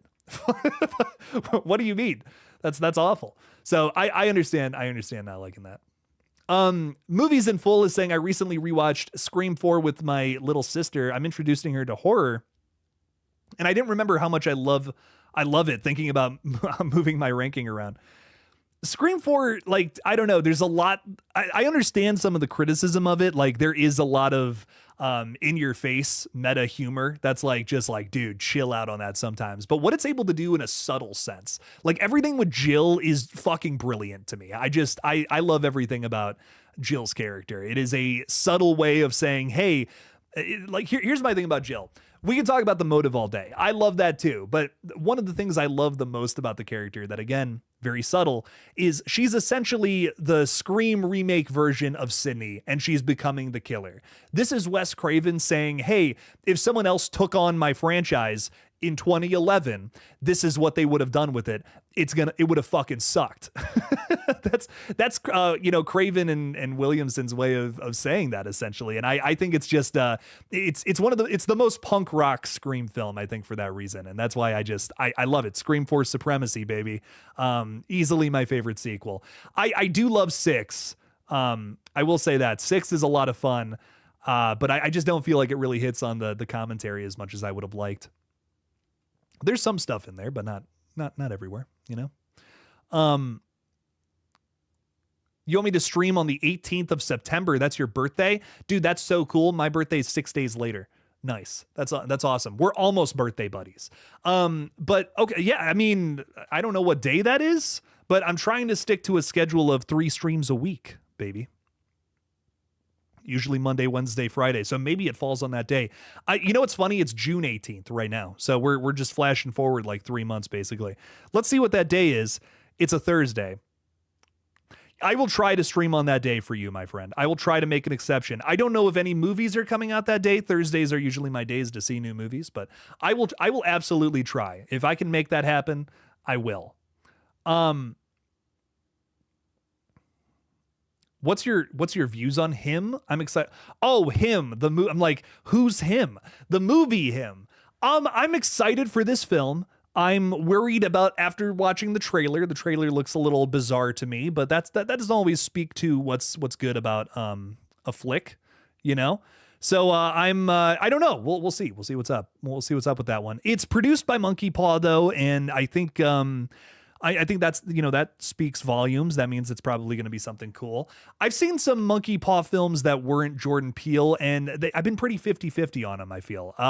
Monkey Man, really cool. Candyman, I was like a little, I don't know if I didn't hate it. I didn't hate the Candyman requel, but there's some things I just wasn't crazy about. I just, again, not using Tony Todd for a Candyman movie is crazy. It's like criminal. It's like, what? How do you not have Tony Todd in the majority of this film? That's nuts to me. He just shows up at the end for like 2 seconds. I don't know. That just rubbed me the wrong way personally. But I did really like some of the characters in that film, the cinematography and the score. Oh, dude. I'm fucking amazing. But yeah, I've been pretty 50-50 on some on Monkey Paw movies. But yeah, I'm excited to see what this one's all about. Him. We're rocking and rolling. Well, this is an interesting one because it's football and horror. Worlds collide. It's very odd. I don't think I can think of another football themed horror film. Maybe there is one out there, but I haven't seen it. Damn. So it feels very original for that reason. I really want to give it a shot. I hope it's good. I hope it's a banger for that reason, just to try something else out. In a realm, in 2 worlds that don't usually collide, So no, I'm excited for him. I think that's going to be cool. That one looks okay from the trailer. Tom is saying Scream 4 is so ahead of its time. It's insane. It literally predicted influencer culture. Yeah. And that's really before you had, not before, that was kind of right around the time that influencers were becoming a thing, right? 2011 is like peak early YouTube in a lot of ways. And then YouTube kind of started to change like 2014 onward. But like that time period, man, that was like when early YouTube was like just banging. It was like, man, these people are making money from uploading videos to the internet. Everyone was like, this is crazy, Obviously that was the thing in the late thousands, but it was so much more popularized, I feel, by that time period. I mean, like 2011 was when I was really like watching a lot of YouTube videos and being like, oh my God, this is awesome. Like anyone can do this. There was just so much about it that I just remember like falling in love with. But there is also a dark side to it that Scream 4 absolutely hits on, and it's still relevant today. I think that's another reason why I really like this one, is because the commentary of the film just hits. It hits very hard, and it's almost timeless in a sense. It's something that we're still dealing with to this day. So it's an interesting film, man. Scream 4, ton of fun. Ton of fun there for sure. Erica's throwing out some more links. Appreciate you for that, Erica. Means a lot. Movies in Full is saying I haven't seen Barbarian yet. Should I watch it before Weapons? Same with Talk to Me before Bring Her Back. Oh, dude, all these movies you're talking about are like really good. I haven't seen Weapons yet, but Bring Her Back, awesome. And you should watch Talk. Okay, hang on. So much to dissect here. Let's start with this. You should totally watch Talk to Me before Bring Her Back because they've kind of been confirmed to be in the same universe recently. So I would say yes on that, like definitely in that scenario. You don't need, like, you kind of don't need to see it to watch Bring Her Back, but like we got to confirm through a weird marketing thing through Bring Her Back that they're in the same universe. So I would watch that. I would definitely watch Talk to Me and then Bring Her Back. For the Filippo brothers, their first two entries, they feel very similar in terms of themes and like kind of shit that they're talking about, even though they are wildly different stories, both just like event wise, like plot wise and tone. So, but it kind of deals with the same thing, grief, just in different ways. Barbarian is a film you should totally see before Weapons because, I don't know if they're, well, actually, wait, this is weird. They are in the same universe because there's also a website that confirms this is so bizarre. Both of those movies are in the same universe through an ulterior website. Wow, that's insane. I never even made that comparison in my brain until just now. But yeah, you should watch Barbarian though, because I'm hearing that Weapons does a similar thing to it. The idea that Barbarian, I'm not going to say what it is if you haven't seen it, but there's a twist like 20 minutes in that's fucking crazy. You're like, that is not where I thought this was going, and here we are. And then it just kind of throws you at something else. First 20 minutes is something, and then something insane happens, and you're dropped into something else entirely. And you're like, oh, where is this going? What the fuck? It is an insane movie. I love Barbarian to death. It shocked. I like just jaw on the ground the entire movie. There's multiple twists. I think they all work. Some people feel the film is too convoluted. It's tough for me to argue with that, but I love it. I think it all weirdly works. It is a strange film that I quite enjoyed. Weapons seems to be doing something similar, and I'm so for it. I'm so into it. So down to see what it's all about. So can't wait to see that one sometime soon too. I wish it was tomorrow already. I'm seeing 28 Years Later in less than 24 hours, and I am so excited, guys. Dude, I'm going to be watching the clock tomorrow. I'm going to the gym tomorrow morning for like a couple hours, and the whole time I'm just going to be watching the clock. I'm so excited. Cannot. So many good movies are coming out in the next couple of months. It's going to be a crazy summer. Speaking of which. But yeah, watch all those movies you're talking about, dude, are so good. Like Barbarian, Talk to Me, Bring Her Back. Holy shit. Some must-sees, I think, from the decade, for sure. Fort Misery Gaming is saying Jill is the best Ghostface. Emma Roberts' range is ridiculous of how talented she is. We have a lot of people saying we should bring Jill back. We have the Stu truthers, of course. Can't forget about that. A lot of people believe Stu is still alive. And, I'm on the Stu train, as you guys know. Because you kind of have to be at this point. Stu is coming back. I mean, he may not be alive, but Stu is coming back in some way, shape, or form for Scream 7. So I'm on the Stu train, baby. Let's go. Choo choo, motherfuckers. Let's see what Stu's all about in this new movie. I can't wait to see it. But I will say with Jill, this is another character that oftentimes gets brought up and thrown into the conversation. People saying, hey, we should bring her back. She was a great killer. I don't disagree. I don't disagree. She's an awesome killer, and they even plan to do more movies with her. But of course that was changed because of the fucking Weinsteins. Just a reminder, they suck balls. I would have loved to have seen that. I would have been over the moon about more coming from Jill, but I just feel like I wouldn't want to undermine the ending of Scream 4 and saying that she's still alive. It's the same. I have the same thing about Stu. It's just like, it's been so long since their deaths happened in the canon. It would just be, I don't know how you would bring them back in a way that actually serves a new story. Would it just be fan service at a certain point? Maybe. And that's what worries me, because she's so good in that movie. I would hate to ruin her legacy. But I will say, I think with the requel commentary, you could do something totally similar to Jill. I feel like, Richie and Amber kind of hit on that already, but I feel like there's still room for more crazy shenanigans like that. Could be interesting. And Fort Misery, you're also saying don't spoil 28 Years Later. Please, I can't see it till Saturday. Well, we're doing a spoiler stream on Friday talking about it, so you may want to skip that. But I might go live again this weekend. This is a very big release. So if people are digging the stream on Friday, I might go live again on Saturday night, and talk a bit about it. So for Misery Gaming, anything can happen. I will not spoil it though I always give like 2 weeks for movies. Like I won't talk openly about it for 2 weeks. I'll give a warning beforehand, and then we'll get into it. Like you can see Final Destination Bloodlines like if you weren't able to make it to the theater, for instance, like Bloodlines is on digital. If you haven't seen it at this point, I don't know what to tell you. Like I'm going to talk openly about spoilers with that. So it's one of those things. It's been enough time. I will say I don't, sometimes you never know with movies though, because I talked about Bodies in a video 6 months after that film released. And I like the thing I was talking about in said video was the twist at the end. And I guess I feel really bad about this still, but I guess I ended up spoiling it for some people. But like, I'm like, dude, it had been 6 months. Like it was out on I'm sure it was out on digital after its theatrical run. I don't know. It's just like at a certain point, people are just going to be talking about this openly. If I wasn't going to spoil it for somebody after 6 months, somebody else surely would.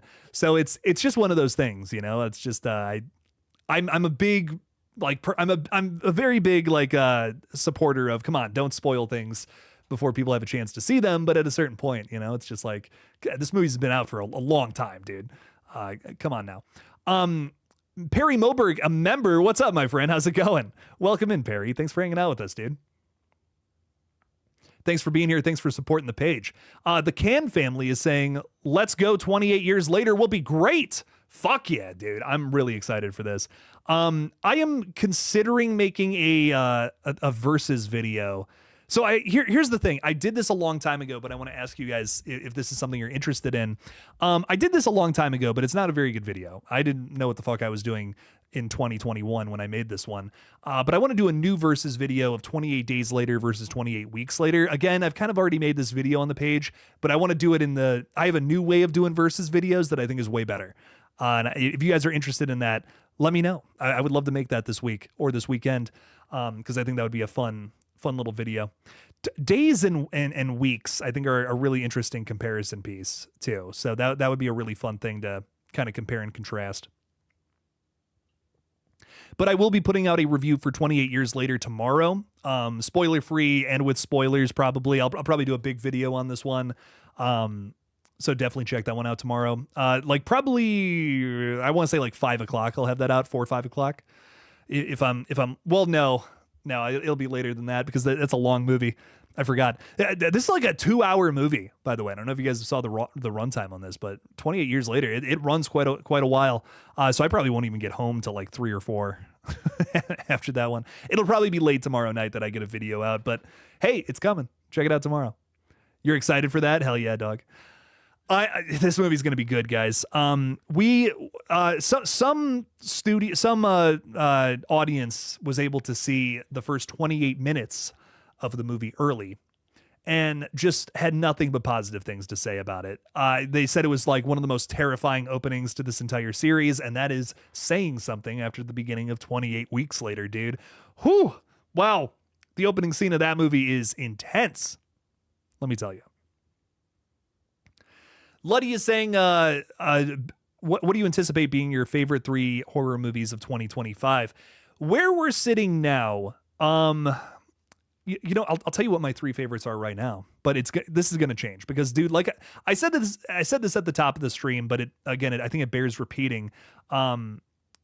We have some like killer releases coming out in December, dude. Like some movies I'm highly anticipating that aren't even coming out until the very end of the year, which is insane to me. I cannot find my Letterboxd app, like the loser that I am. Hang on, where is this? In case you guys ever want to see this, I'm changing it all the time. But my current top 3 movies for the year are at number 3, Ash from Flying Lotus. Fucking love that one. I thought it was awesome. It's basically a Dead Space movie, sick as fuck. Number 2 is Sinners. Also just amazing. Ryan Coogler's first foray into horror, absolutely fucking rocked. Something new in the vampire genre. I mean, that deserves some love. Come on now. And Killer of Killers from the Predator franchise is my current top spot. An animated film, yes, but one of my favorite animated films I think I've ever seen. And one of the better entries in the Predator entire franchise. I can't even believe I'm saying that. I thought that movie would be like fine. I'm like, oh, animated Predator movie. We'll see it. We'll see what's up. It's my favorite film I think it's my favorite film of the year. Like it just completely goes out. I don't know. I loved it. Really insane movie. It's an anthology film too, which I just love. I love movies like that. Really cool. I don't know. That's easily my top 3 right now. I also have Grafted, Final Destination, Bloodlines, and Dangerous Animals real high up there. Really liked all 3 of those. If you guys haven't seen those, I know you guys have seen at least 2 of those movies, but Grafted, that might end up sneaking into my top 3 at some point. Grafted was fucking awesome. Sleeper hit of the year for me personally. I can't believe more people aren't talking about that one. So weird and so gross. Loved it. But what could creep up there? What could end up being in my top 3? Weapons absolutely has the potential. Weapons sounds like it's going to be something really fresh and something really weird. We're hearing some insane stories about it too, that Jordan Peele fired his manager or something like that because they didn't win the bidding war on it. That's fucking crazy to me. That tells me this is something really special. So Weapons could totally be up there. This could be like a total mind fuck we don't see coming. What else? I think Black Phone 2 has potential if it's good. It all depends. All depends on where it's going. But I'm definitely excited for that one. Return of the Living Dead. Return of the Living Dead and Silent Night, Deadly Night are definitely contenders. Things that could be up there. These are from franchises that I love. Return of the Living Dead is so much fun. Those first 2 movies are amazing. And Silent Night, Deadly Night is like a guilty pleasure, man.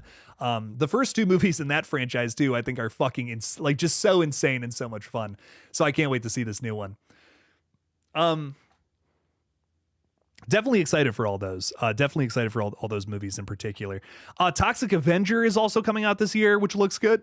Looks really good. I'm getting crazy hiccups. I'm so sorry. Been a fun long stream, let me tell you. But that one looks good, man. We might be getting a new VHS this year, even though we haven't heard anything about it.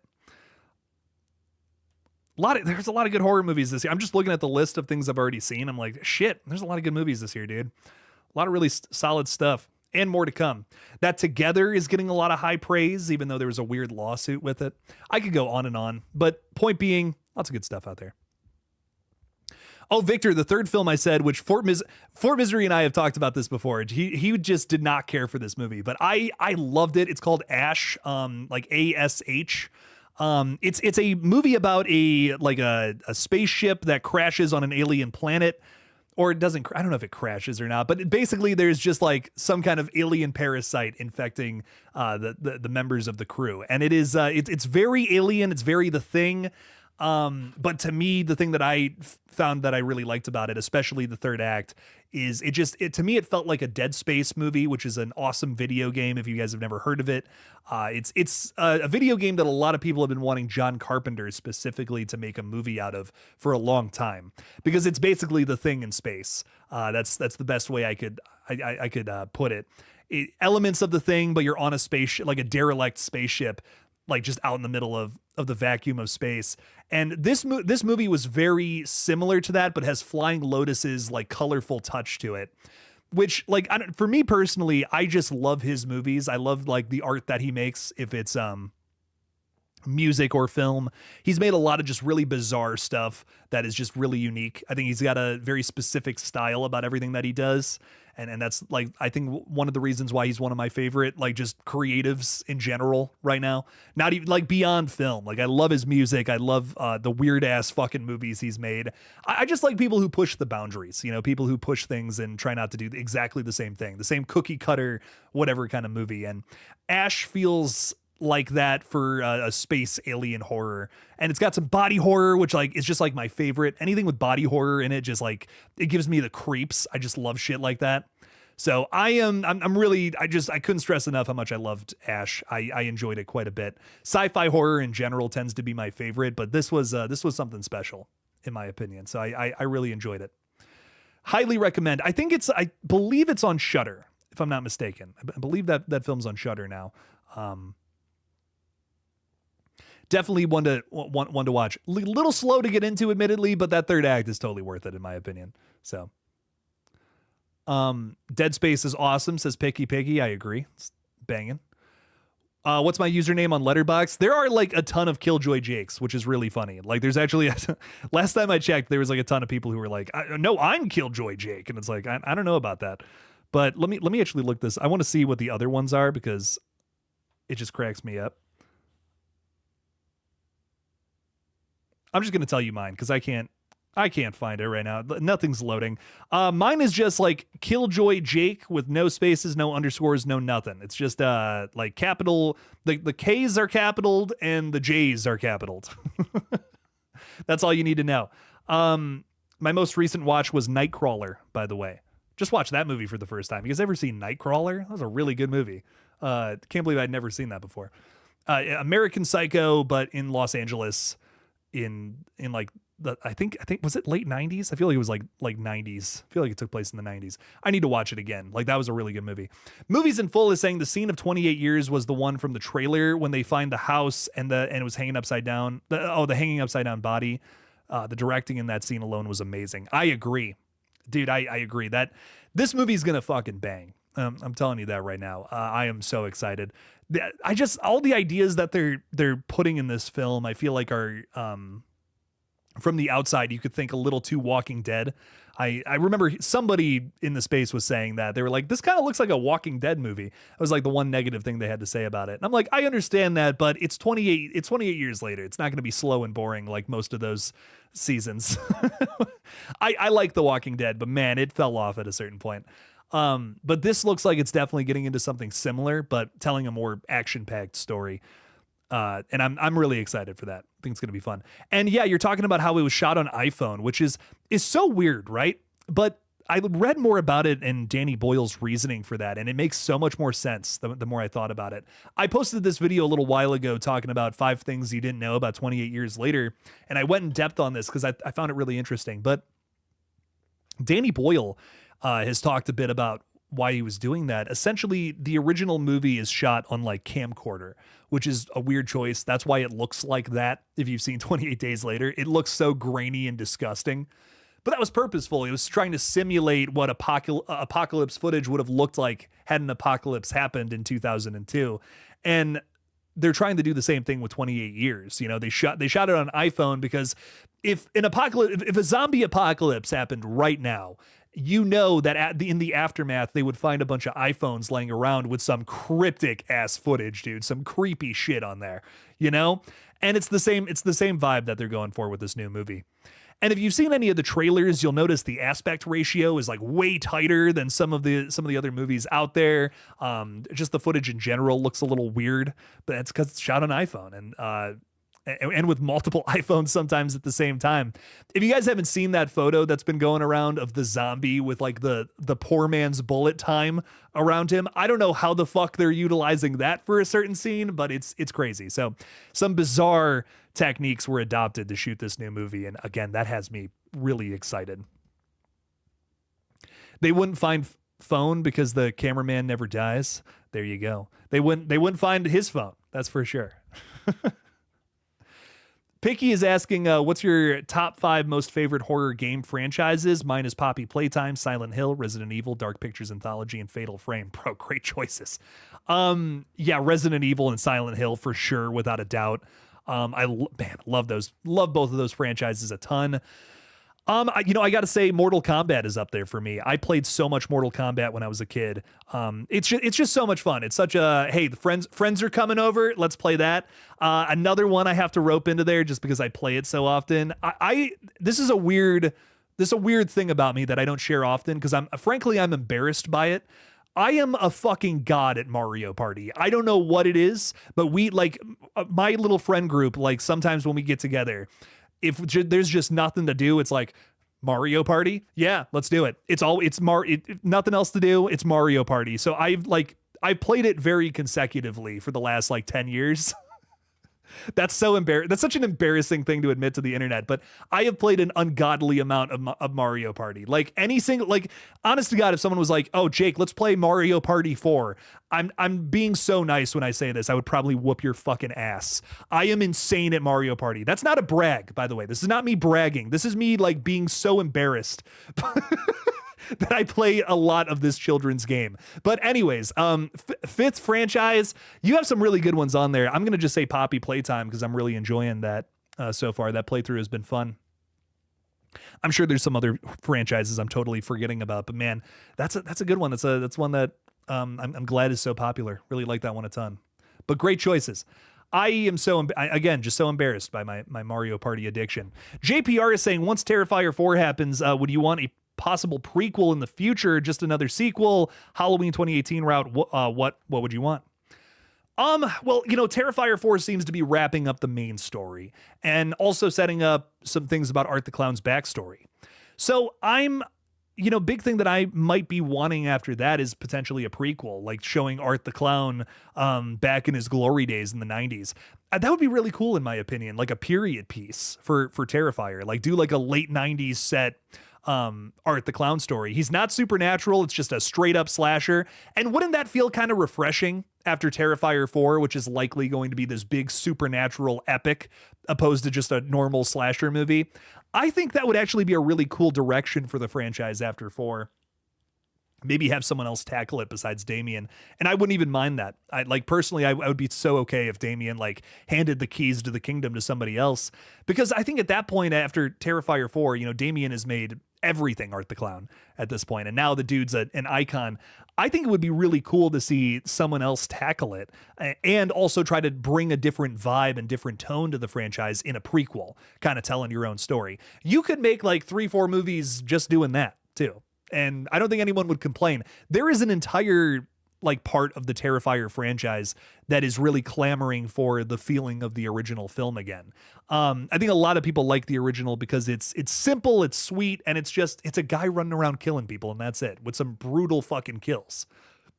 And I think you could capture that spirit, maybe with a little better of a plot, in some sort of prequel to the original when, the guy was just running around killing kids, apparently. So there's a way that you could do that. I feel that would be really fun. That I wouldn't be against personally. So I love Damien, and I want him to, of course I would love 100 more Terrifier movies, but at a certain point, Damien Leone's got to move on and try something else out. So I understand that too. So we'll see what happens in Terrifier 4. And hopefully we can kind of find a new route for the franchise moving forward there. I've said this before. I'm very pro sequel. I'm here for 1,000 sequels to horror movies. They're fun. They're always fun. Always fun to dissect what new people want to throw at a franchise. It's always fun to talk about. Victor is saying Directive 8020 looks like it's going to be a good ass horror movie from the trailer. It takes a lot of elements from The Thing. Okay. I haven't even heard of that. I'm gonna have to look into that. That looks like fun. I'm all about things taken from The Thing, bro. That's a killer movie. Tom is saying, I hope we get a fresh start with a new Texas Chainsaw reboot once the rights get sold. I agree. I am so excited to find out who wins that bidding war. Because it is interesting, bro. It is an interesting situation. I think it's down to a few people who are still bidding on it. Now it's a few companies, like 3 or 4, opposed to like 5 or 6. And it's like, ooh, wow, it's getting spicy. Really, honestly, everyone in the running is like somebody I like. Like I think it's like A24, Monkey Paw, and Neon, and some other company. I think Lionsgate, maybe. Whoever gets it, I'm like across the board excited. Nobody in that department I dislike. So I think that's going to be a lot of fun. Let me tell you. Ella is saying, what is up, gang? Bring Her Back wasn't my fave, if I'm being real, man. I wish they expanded more than trauma horror, but maybe that's just me. That's totally fair, Ella. When I walked out of the film at first, I was kind of like, I was almost a little disappointed that they didn't try something else, But there were some brutal moments of that film that still live with me. The knife and the fruit thing is just, I couldn't even look at the screen. I was like, Jesus Christ, that is so messed up. That kid, I don't know what he's doing. So it had some huge highlights that I loved about it, but I am definitely a bigger fan of Talk to Me, for sure. I definitely liked that one more. Bring Her Back, I still was like, it's okay, solid. Just wasn't, I don't know if it was like it didn't blow me away like Talk to Me did. I will say that. So I feel you there. Oh, Victor, you're saying it's just a game. Damn, that's upsetting. Hey, I like horror games though. I'll tell you that. Dude, there are some really good stories in some horror games out there, fellas.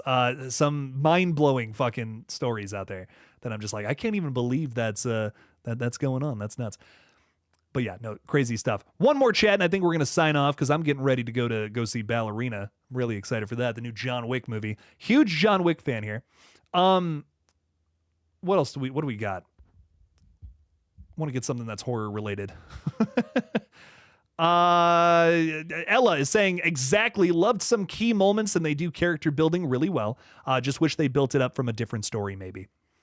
You know, Ella, whatever they do next, I hope it is something different besides the trauma or the grief story, because it is exhausted. You know what I mean? It is an exhausted concept, I feel, in horror right now. And it's really hard to find something fresh in that when there's been just so many movies that have done it lately. You know, it's kind of my thing about it. It's not even that it was bad.